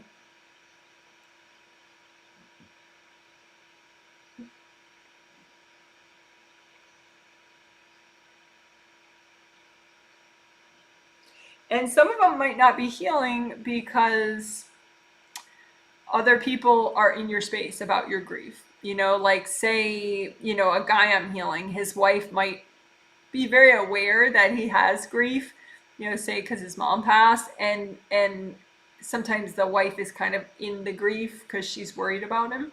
So imagine the inner wounds that you have that relate to grief that haven't healed because other people are trying to help you, or however, for whatever reason, other people are in the way. Right? So imagine your inner wounds related to your grief and just wash everybody else out of the inner wounds and just sort of announce, hey, I can heal. I can heal. I just need breathing room. Thank you so much for your support. I'm okay. I am a strong eternal being. I have angels. So now that everyone's out of your inner grief wounds, then just melt away your inner grief, your grief inner wounds, your grief wounds.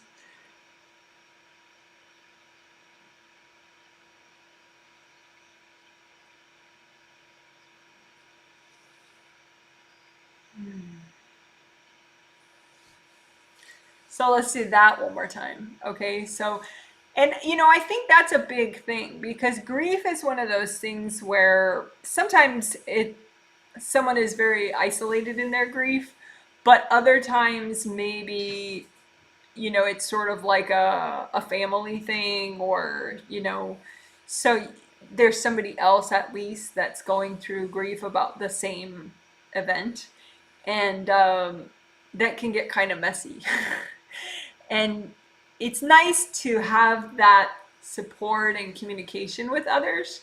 So you don't really have to, get rid of that part, but you ideally would wash everybody out of your wounds so that you can heal them. And so that's sort of, then you have the best of both worlds. If you have people that, want to show support, that's fine. But you wash them out of your wounds so then they're not getting in the way of your healing process.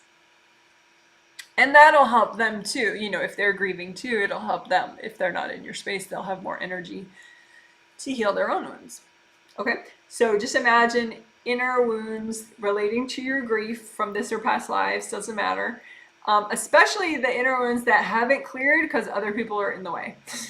And then just imagine washing everybody's energy out of your inner wounds.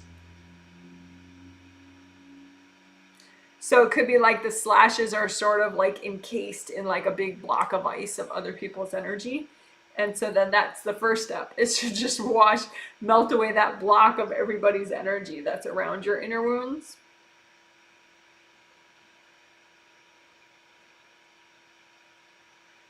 And then once that's out of the way, then now you can heal your inner wounds that relate to grief.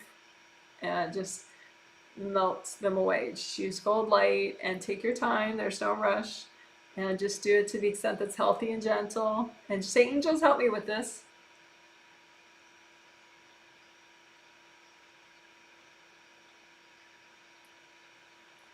All right, good job. So that was healing inner wounds that relate to your grief. Could be grief from a long time ago you're not even conscious of. But also washing other people's energy out of the way.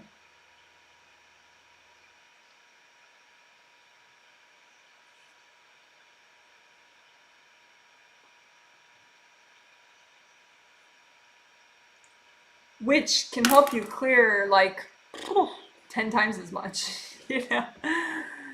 And especially with grief and emotional things, you know, you can really get some sticky boundary stuff with others. So this way you can keep the relationships, but just be more efficient and effective with your healing, which is nice.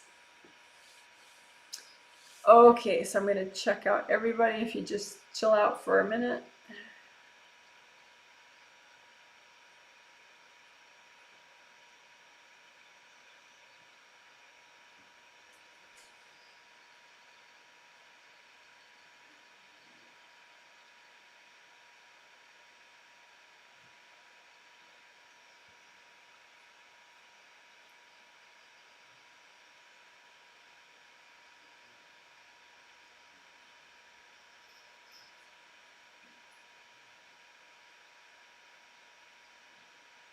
Okay, so sometimes you can have, on a spirit level, it's really easy for other people to see your baggage.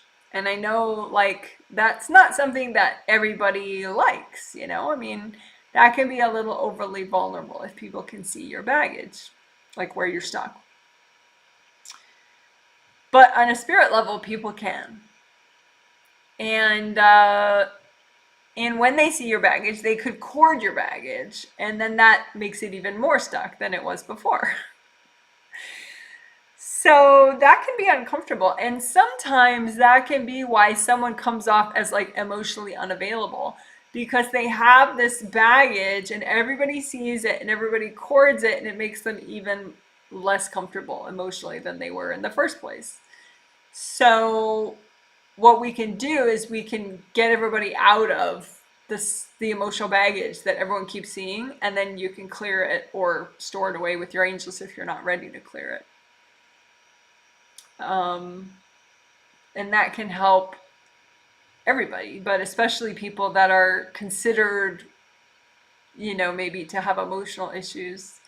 A lot of times it's half of the reason is because everybody knows they have emotional issues and everybody's kind of in their space about it on a spirit level, which makes it much harder to handle. So hope that makes sense. So and sometimes when people say, oh, he got mad at me out of nowhere, that's what this is. It's never out of nowhere. Usually there's this dynamic where the person has been stuck emotionally for a while and the people around them are all courting them there on a subconscious level, and finally they're just like, they feel like they're suffocating and they blow up at somebody about it. So we don't want that, right? Doesn't sound comfortable. So okay, but it's easy to deal with when you finally, it's hard to avoid it very hard to deal with that. But when you want to actually deal with it, it's way easier. So, okay, so what I just did is I explained, what do I want to call that?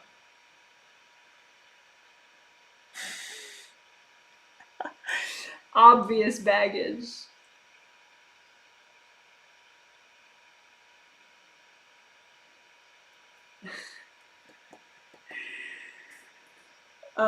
Spiritually obvious baggage. Yeah.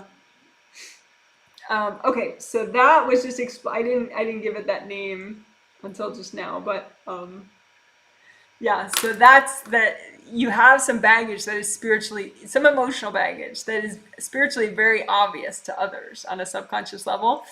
It may not be obvious to you at all, but it's obvious to everyone else and they keep courting it.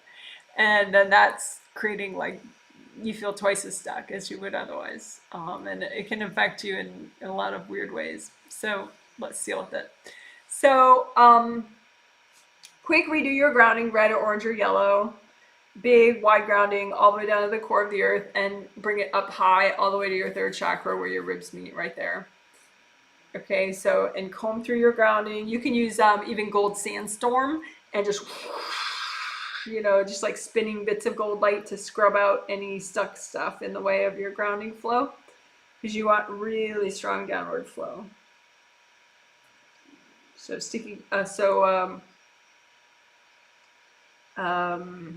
gold sandstorm to unblock your grounding.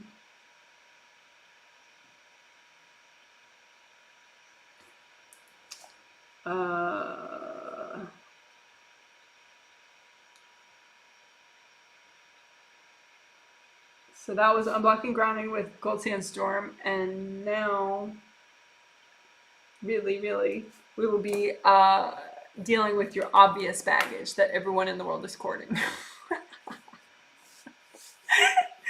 Maybe not everybody, but even if one person's courting it, it's super uncomfortable. Usually it's more than one person. Okay, so just imagine like blocks far out in front of you. They can be, sometimes when I see like this kind of baggage, it looks like refrigerator sized pieces of energy. And I'll be like, oh yeah, that person's got 20 refrigerators, just standing there of all this kind of baggage, this really chunked big baggage. So just go ahead and imagine your obvious baggage out in front of you, obvious to others on a subconscious level. And if you think you have none, you're full of baloney. So just imagine all your spiritually obvious baggage, emotional baggage, spiritually obvious emotional baggage out in front of you.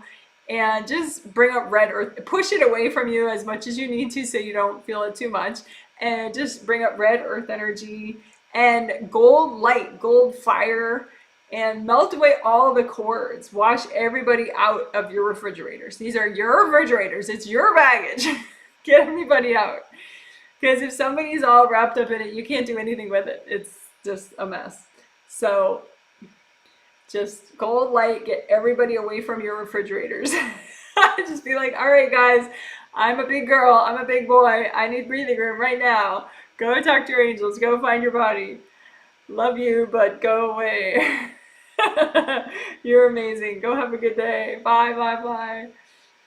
Just lots of gold fire all around your refrigerators of your spiritually obvious emotional baggage. And so melt away all the cords, melt away everybody's energy. Okay, so now you can clear them and or store some away that you're not ready to clear yet with your angels' help. So just say, angels, help me do this. And just, you can blow them up, and the ones you're not ready to clear, they either won't blow up or whatever. So don't worry about it. Just blow up all your refrigerators. If you're healing someone else, don't blow up their stuff. That's too pushy. Just use lots of gold light. And they can melt. You can also hand them to your angels, whichever remaining refrigerators you have. You can say, angels, can you help me with these? Maybe your refrigerators seem too big to lift up. Say, angels, help me with these, please. Definitely say angels so that it's just your angels helping you.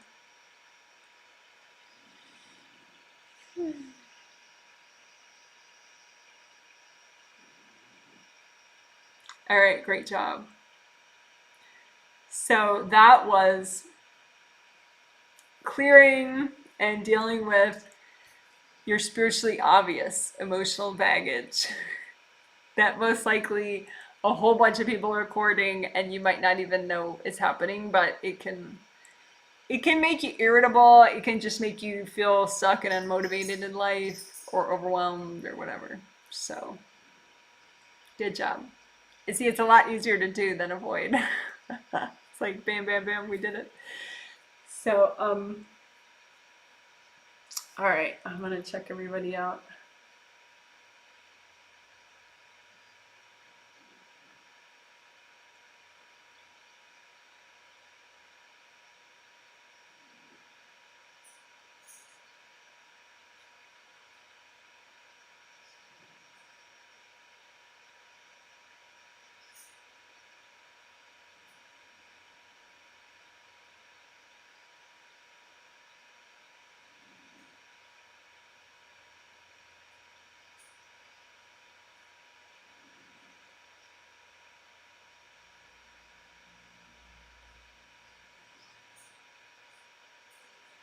So we're almost done. We're gonna do callback bring in,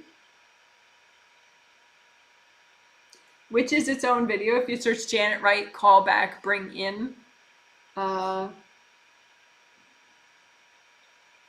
it's two different processes that go really well together and are both simple. So calling back is calling back your own unique energy from wherever you left it. Maybe some people took it from you. Maybe you just left it there accidentally. You could have put it in the future because you're fixated about some future date. You could have left it in the past because you have trouble, you didn't process some past event properly. But anyway, you can call back your energy and it'll make you much more strong and safe and have better boundaries now. Because if you're all wishy-washy and not much here, then you have bad boundaries. So worse boundaries. So to call back, you just make a gold 3D object like a magnet that functions like a magnet. So the gold 3D object can be whatever shape amuses you, like a big gold ball or a big gold cube or a gold pyramid or a gold U-shaped magnet, whatever you like, and it can expand as it's calling back more and more of your energy. And this theme is emotional wellness. So you can call back any of your emotional energy and then the angels are going to clean it off. So say you threw some anger at somebody 20 years ago.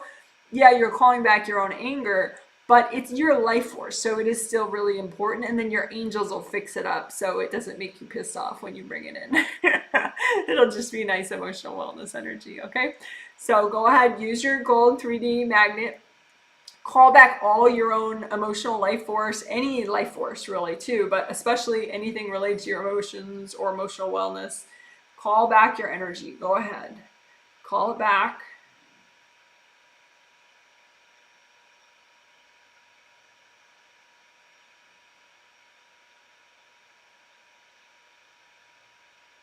And so then just say, angels, can you please clean off all this energy of mine? Make sure it's all mine. Help me clean it off so it's nice and healthy. And then go ahead and just give it to yourself.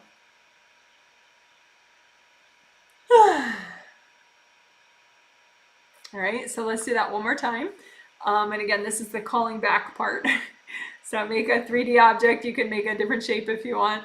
And just use it to call back your energy, your emotional energy, any life force of yours, into the gold object. And just the object can get bigger and bigger and bigger as you call back more and more and more and more of your energy. And just say, angels, help me do this if you have any doubt that, you can't do it right. Say, angels, help me do this. Help me call back all my energy.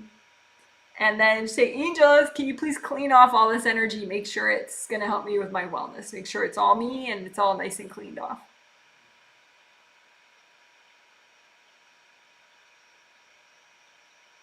And then give it to yourself. Just deep breath, stay here, wiggle your toes, give yourself a nice hug. All right, so that's calling back. And then bring in is a different technique, although it sounds similar. Bring in is you can have positive change energy that you're ready to bring in. That you made with your angels in your sleep. Because in your sleep, you can take all these classes with your angels about positive change, about letting go, about, finding a new job or love life, whatever you want to work on. You can work on that with your angels in your sleep whenever you want, every night. But that new energy that you create on the astral, then you have to bring it in to your physical body's aura and your physical body's chakras, as well as your astral body, to fully, I guess there's some that could just be in your astral body, but a lot of it needs to go into your physical body's energy system in order for you to actually manifest really noticeable change in your daily life and in, big event, like to shift the real reality of how you feel and act and how people respond to you, etc. So you need to bring in that energy. And a lot of times it's like people don't give themselves enough time in the morning to just process and bring in all their new energy. A lot of people, most people, they just pack so much into their mornings. And so they're not really bringing in all the good stuff that they've worked hard on, all that positive change energy. So what you can do is just imagine, if you have a backlog of positive change energy that you made, you worked hard on, but you haven't brought it in yet. So it can look sort of like big bunches of rainbow colored energy up above you and maybe over to one side. And so you just find all your positive change energy, rainbow colored bunches of positive change energy, and just run gold light through it. And a lot of times that's enough for you to bring it in. It'll just start coming in. It'll look like colored confetti that comes into your space. If you think you're doing it wrong, say, angels, help me do this. Sometimes too, you need to just comb through up above here, anything like your 7th chakra on up, just so that things are nice and flowing up here so you can bring the energy in nicely. And then again, just imagine any balls of your positive change energy that haven't yet come in, but can come in, and just use gold light and wash them out until they can come in. And it might not be an instant. You might see it start to come in, and then it just takes a couple minutes to fully come in, or even an hour. But you can just say, angels, help me to do this.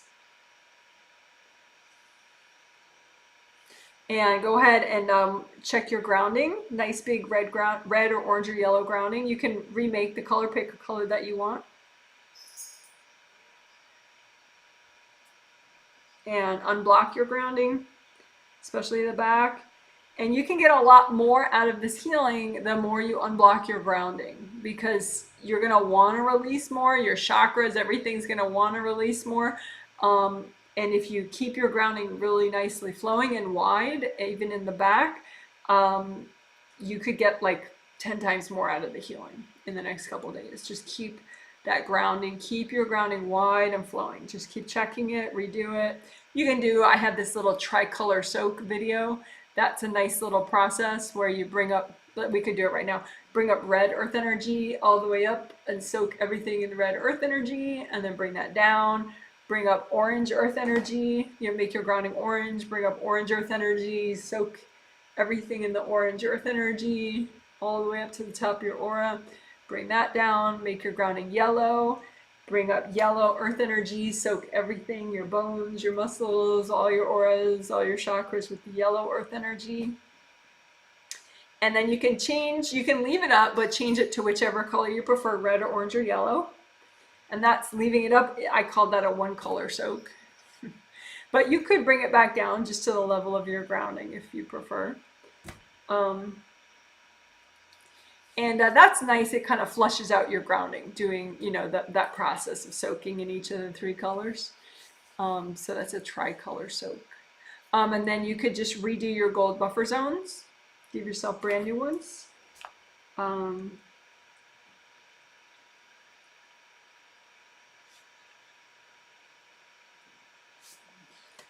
And there's an 18-minute video if you've never heard of gold buffer zones. It's a really good thing to learn in addition to aura repair, and that video teaches both of those. If you search Janet Wright gold buffer zones, you'll find that 18-minute video. My hair is blue and purple in that one. But it's me. Okay, so we're done with the healing in one sec. Just ask your angels. Angels, can you please give me a healing? And can you especially give me a healing for my emotional wellness?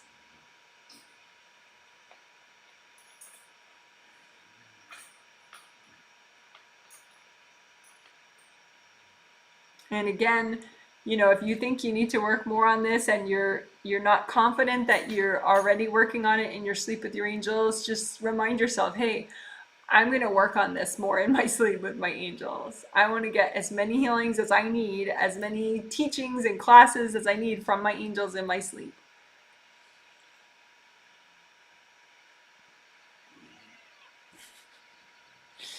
All right, so we did it. The healing is done. Good job. Woohoo! All right. So I will catch up on comments. I'm gonna try to keep it brief. I always say that and then I don't. But we'll see. I would like to keep it to like 15 to 20 minutes. There is a Q&A in 2 days. That'll be an entire live stream of, you know, 1 question per person. But this, you know, I'd like to keep it somewhat short. If something's directly related to what we did in today's healing, please feel free to comment or, you know, post that follow-up question about it. If you have a comment about how this healing was for you, how you feel now after having done it, yeah, I'd be happy to read that right now. You can put the context of if I healed you or if you healed yourself but I didn't heal you. That's usually interesting to know if I can't tell from your name. All right, so catching up on comments. Someone says, hi Janet, so happy to be able to catch the live stream. Great topic. Looking forward to learning more. Oh, I read that one already. Thank you very much. Someone gives you lots of cute animals and a little fairy. Someone says hi, thank you. Hello, hello, hello. Good to see you watching. Someone says amazing. Someone says aura repair extraordinaire. There we go. Yeah, that's probably what I was trying to say. Aura repair extraordinaire.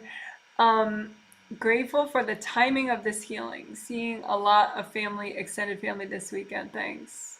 Angels are so good that way. Yeah, and I think too, I think part of why the angels did it now is because all the winter holiday stuff is will get triggered pretty soon. It gets triggered way earlier than the holidays. So like if someone celebrates Hanukkah or I'm not going to remember everybody's religious holidays. I'm not going to, well, Ramadan, Christmas, Hanukkah, Kwanzaa. I can't think of any other holidays, but I'm sure there are other religious holidays. So I don't mean to forget people. Or if people just, you know, celebrate the new year or whatever. But anyway, if you have family sort of get-togethers or social activities, you know, more during those times of years, they get triggered months in advance. So it's good to get your emotions all flowy and cleaned out and healed up. Gives you stronger boundaries. Okay. Someone says hi. Hello, hello to you too. Elephant in the room. Ha ha. Probably referring to something that I said. Someone says, thanks for the healing, Janet. I feel calm and energized. If you have time, please let me know generally how I am doing being in my chakras daily. You're in 7 through 1 last few days. So good for you. Someone says, this was so great. I was pretty scattered until we did the creative ring stuff. We just moved this week. Yeah, you had some damage in the back of your creative rings. I think I was one of the wives in my husband's grief. Yes. Yeah. But, you know, for context, that was a pretty universal example. Thanks, Janet. Super rad. You're welcome. Someone says, thank you for this walkthrough. Bambi says, pet me. Pet me, pet me, pet me, mommy. Now, what's wrong with you? Someone says, thank you for this walkthrough. Is there any healing I need to work on more? I feel so very grounded. Well, good for you. So you healed yourself. I did not heal you. Your aura pure is so much better than it was. You just have like top, slightly top back, but mostly top. Like just the 7th layer, there's just some extra poke holes there that didn't heal up. Just do sticky gold wax and shove the wax in there and get the gunk out, and then repair more. Sticky gold wax and repair more, just to get that little stubborn holes up top more.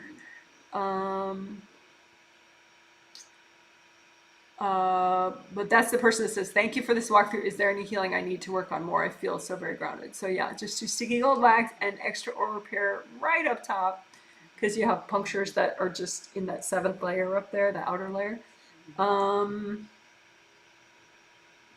Your chakras are repaired. Your grounding is nice and wide, even in the back.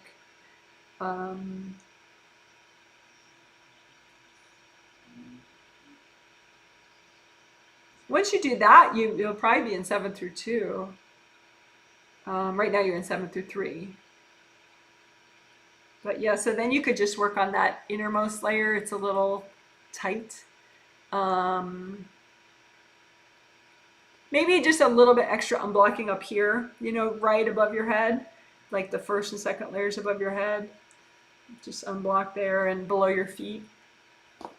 So if you work extra unblocking up here and up here, once you finish your aura repair, then just right here and right here, just to expand more of the 2nd and 1st layers. There is a video that I have that works a lot on 2nd and 1st layers. It says, if you search Janet Wright, get present to space 1, Janet Wright, get present to 1, because the title is get present in your 2nd and 1st chakras. So that could be a nice one to keep working. Okay, someone says, I so needed this. Well, that's awesome. I'm glad you found me and that you're healing yourself in these walkthroughs. You're totally welcome. I do these 5 times a month. This is a set of 3 healings, and then I do a set of 2 healings later in the month. All the dates and themes are listed on my website, janetwrightreadings.com.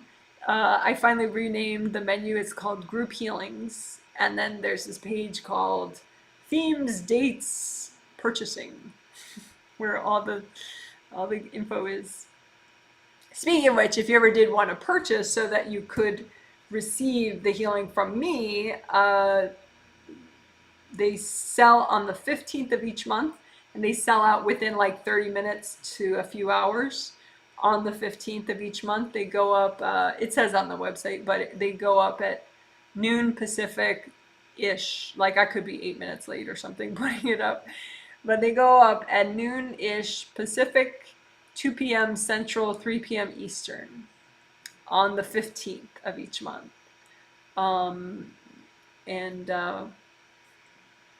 So this September 15th and November healings are going up on the payment page, but they sell out fast, so you kind of gotta make a note for yourself. But if anyone wants to be on my news email list, I do email the minute they go up. Well, within a couple minutes of when they go up, I email everyone and say, hey, they're up now. But it's going to be the same time and date each month, so you can just remind yourself. Also, so it says, thank you. I feel really good. Oh, good.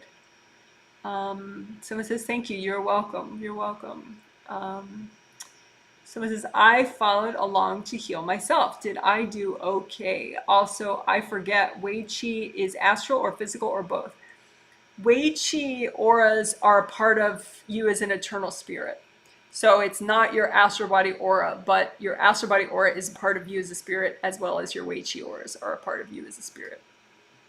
Your Weichi auras benefit the physical body a ton, because when you're present, you come in with these Weichi auras, so you keep your body a lot safer. But technically, they are a part of you as an eternal spirit. But, if you're a newbie and that just totally blew your mind, don't worry about it. If you heal them, they work better. That's the main point. If someone wants a quick video for Weichi aura repair that also does the regular aura repair, there's a quick one-ish one. I think it's like 24 minutes or something. If you search Janet Wright repair 17 auras, the number 17, you'll find it. Janet Wright repair 17 auras.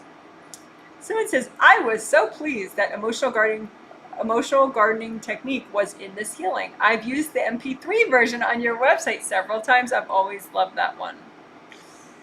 That's cool. I'm glad. Yeah. Yeah, that one's been up there. I mean, I made it in like 2013. So, yeah, this, I think we did it faster here than we did it there. There, I'm very like thorough and methodical, and I try to speak in very mellow tone in those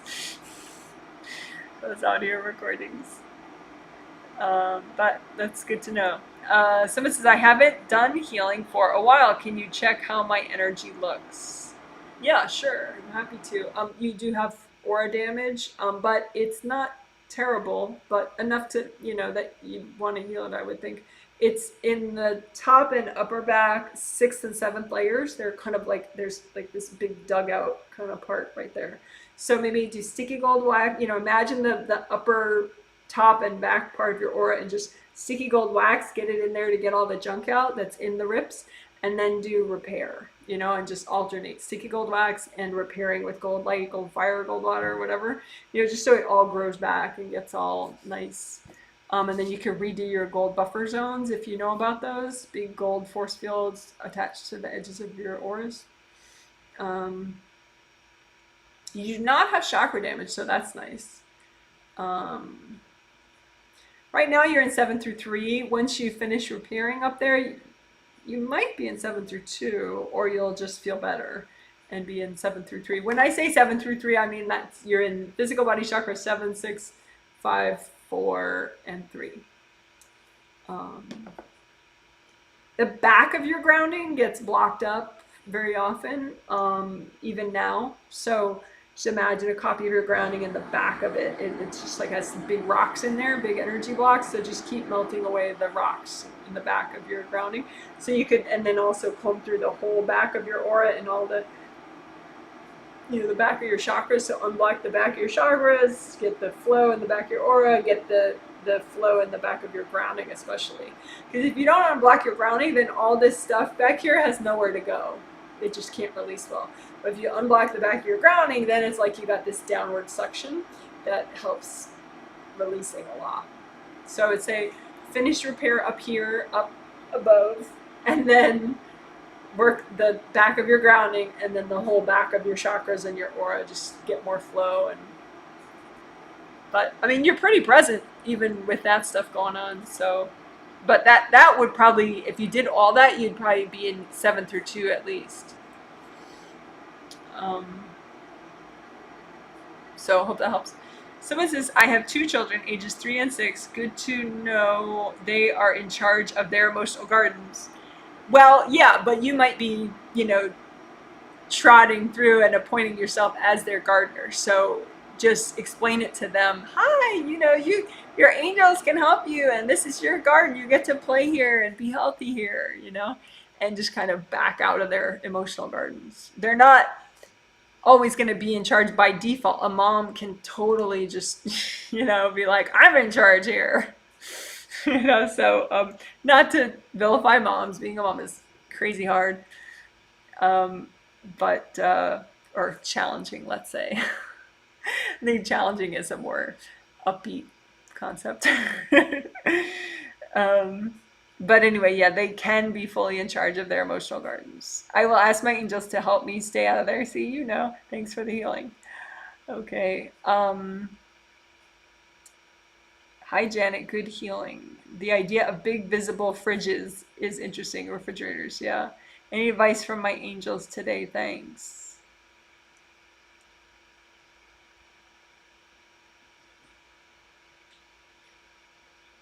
They keep yelling at you something, but I'm not quite sure what they say.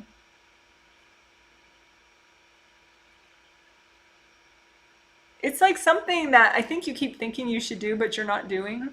It's like I think they want you to go for a walk or get out of the house.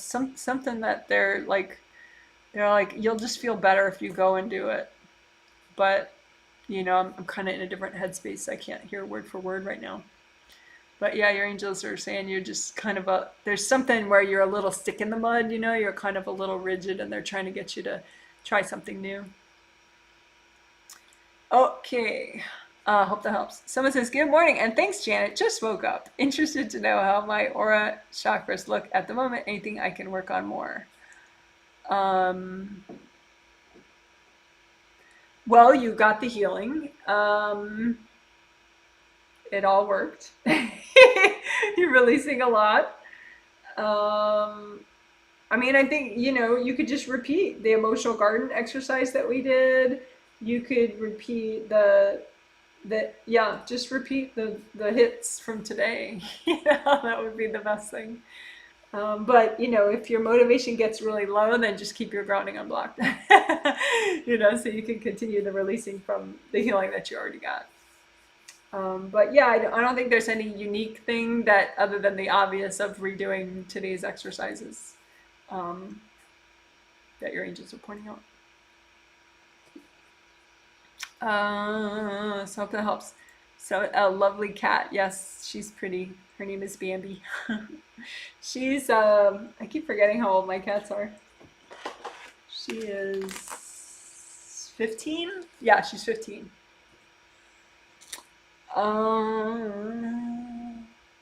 Someone says, oh, that's my timer reminding me it's 15 minutes, so I better hurry up. Someone says, I fell asleep so hard listening to this. I remember feeling loneliness right before waking up, but feel so great now. How's my friend doing? Yes. So loneliness, just as an aside, generally is heart chakra blockage, fourth chakra, fourth layer of the aura. That's the irony of it. People think, if you're thinking just logically, you'd be like, oh, well, loneliness is because you don't have enough friends, or loneliness is because somebody didn't do something you wanted them to do and now you feel lonely, But it's not true, like literally, loneliness, the feeling, the sense of loneliness is generated because your heart chakra and your fourth layer aren't just you and flowing and happy and healthy. If your fourth chakra is flowing and your fourth layer is flowing, you can actually have like hardly any friends and still feel pretty darn good, actually. Or, someone can, not do what you think they should do and you don't feel lonely. Lonely is something's wrong in your fourth layer and your fourth chakra. So I'm glad that cleared whatever it was. Your friends, yes. Your friend who I also healed was nice. The emotional garden stuff was a lot for him. So he didn't, we only did what was healthy and gentle to do. So he'll work more on that later, but he did like a baby portion of that one. That was he needed it a lot, but it was kind of like, it was a lot for him. So he did a little baby portion. And then, but the inner wound stuff, he really went to town on that. So that was more his wheelhouse, he says. So he did well overall. And, he'll get the other two healings too. So, good topic for him. Okay, someone says, you healed me today. Yes, I can tell I'm trying to get in all chakras, but I feel like I almost get fully in 3, 2, 1. Any tips for me to get in all my chakras? Thanks for today. Yeah, so we all come in through the top. Well, hopefully, like someone could be really messed up and try to get in just from their third and bypass their upper chakras. But that's like a weird sort of freak imbalance thing. But okay, so people come in through the top, right, in order. So 7, 6, 5, 4, 3, 2, 1. So the person that wrote that question at the moment is in 7 through 2. So then it's just, more the first chakra, first layer being really tight. If you get even more in, even better flow in 3 and 2, it'll free up more energy and force for you to then get in your first chakra. But technically at the moment you're in 7 through 2 because you just got the healing that helped too.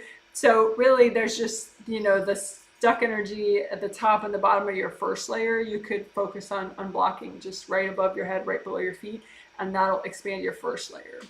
And then, you know, unblock the back of your first chakra more. Your first chakra is repaired fully because of the healing. Actually, even before then. But your first chakra tends to get stuck. So you could do like sticky gold wax on 3, 2, 1 a lot. That might be nice. But just expand the, you know, the upper right there and right below your feet so that the first layer pops out more. You know, your first layer gets too tight and compressed. If you're only in 7 through 3, then the back for you, that means the back of your grounding is also blocked. But if your aura is repaired, the back of your aura is flowing, these days you're in 7 through 2. But, you know, sometimes you're not, and that's because the back of your grounding is messed up, or you have aura damage, or both. So yeah, just keep working on it. The more present you are, the more you release, and then the more present you get. Because, you know, just keep in mind you're releasing the baggage that you didn't get to clear, you know, before the end of all sorts of past lives. So that's why sometimes it takes consistent work over time, and then you're in all your chakras all the time, you know, at a certain point. So you can definitely get there. You're not far off. But yeah, a little more.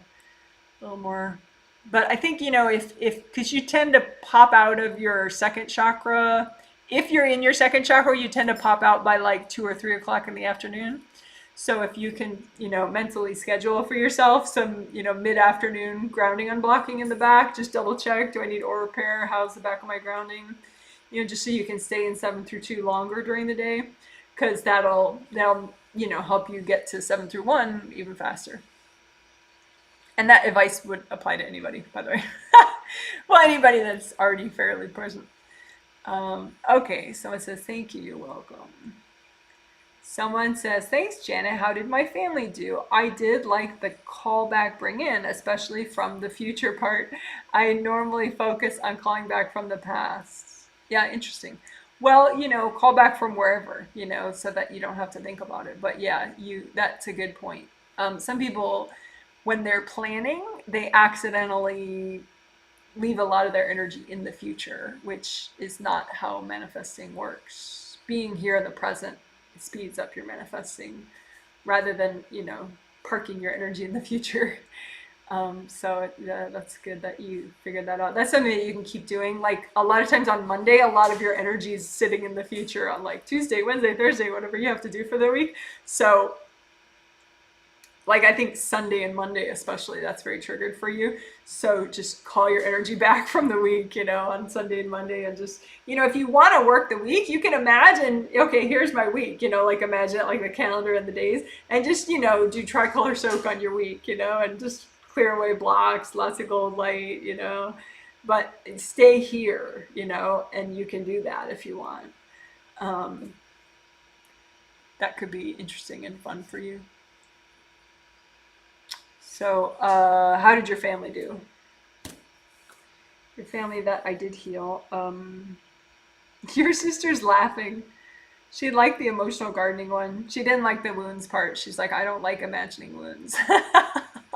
She did it though. She did well, but she likes imagining the garden. So that was her favorite exercise. And that's good. I mean, that's why we try to do a variety of things, because if you like something, you'll tend to, you know, give it more motivation and clear more with it. Your dad liked it all. It's funny how he's warming up to all this stuff.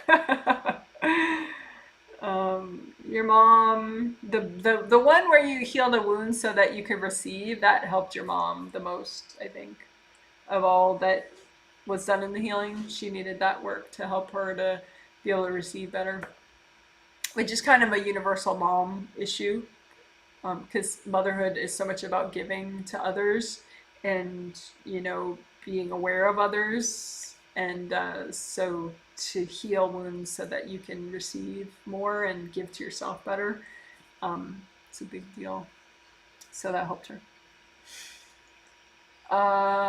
Someone says, thanks, you're very welcome.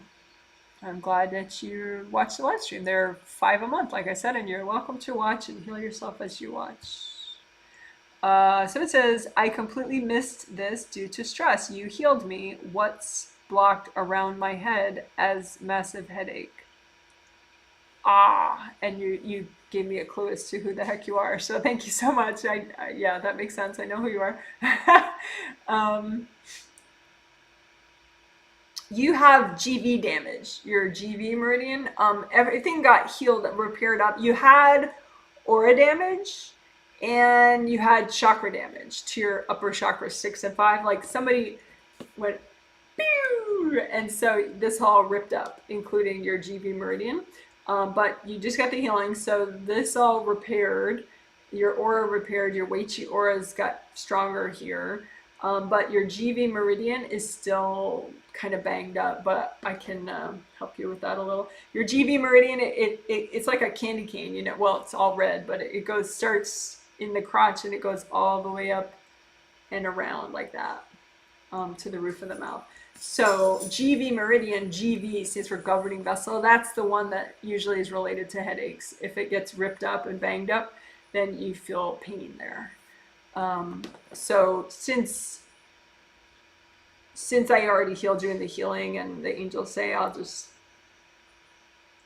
you can do sticky gold wax on that ripped part and then lift out the junk, sticky gold wax, lift out the junk, and then repair, imagine the rips, and they'll repair up a lot faster that way because you get the junk out of the way.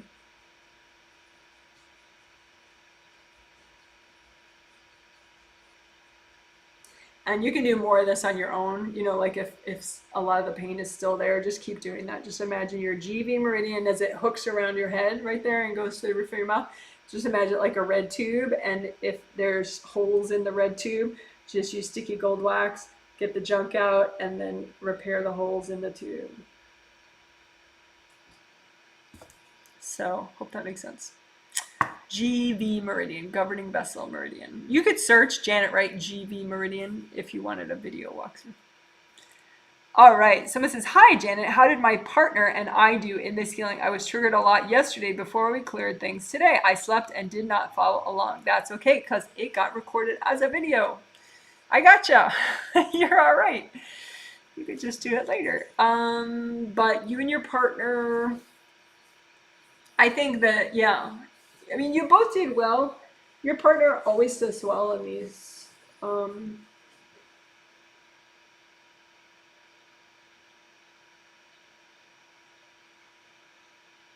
I think that the emotional gardening part was a big deal for your partner. For you, it was more the inner wound part. There were 2 different inner wound parts that are a big deal. Like if you only, redo something, redo both of the inner wound parts. When I get the timestamp links up within the next day, you can redo the inner wound part. But it's a particularly, I would say, meaningful topic for you and your partner. All this month, all the emotional stuff. So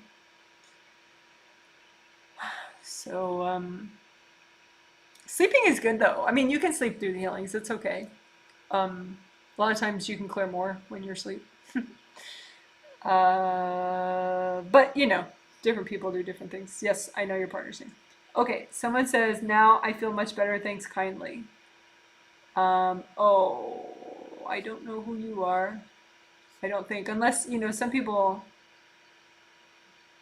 they make comments under different accounts within the same live stream. So whoever you are, you're welcome. Okay, you guys are awesome. And someone says, what does grounding look like? Is it a cord coming out of my chakra 2 area? No, your grounding looks like a big orange waterfall. Like it's like this high, so it's like, like you have a hula hoop around, and that's the top of the grounding. And then it's like this big orange, like a gummy bear, orange gummy bear, all the way down to the core of the earth, and it's flowing real fast. And you have a couple big black rocks floating around in there that are energy blocks.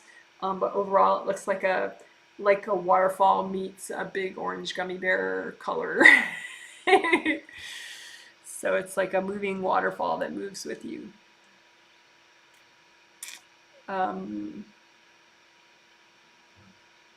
Yeah, hope that helps. All right, you guys are amazing. And good job. You can pat yourself on the back for caring about your own emotional wellness and being an adult emotionally. Good for you. And the next healing in this set will be in 2 days on Sunday. And that day after the healing will be a Q&A live stream. That Q&A will be open topic. So your question does not have to be about emotional wellness. It can be about other things as well. About one question per person for that Q&A. And then Tuesday will be the third healing in the set. And if you did want to see any themes and dates for these live streams throughout the month, that is on my website, janetwrightreadings.com. Okie dokie.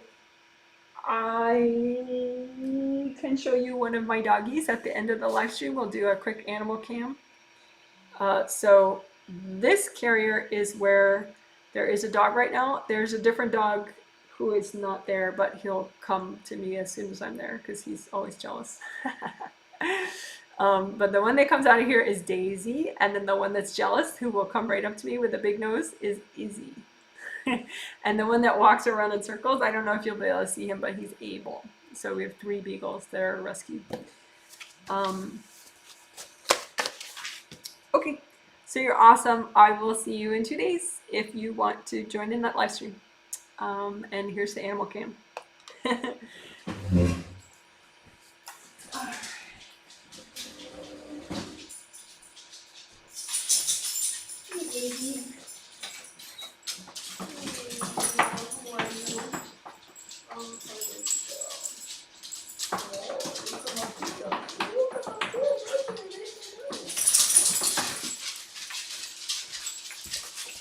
So let's see. So that's Daisy drinking some water. And this is Izzy right there with the big nose. And that's Abel walking round and round because that's what he does. Oops. Sorry. Trying to get him as he goes round and round. Okay, so I gotta take everybody outside right now. So you're amazing. Bye.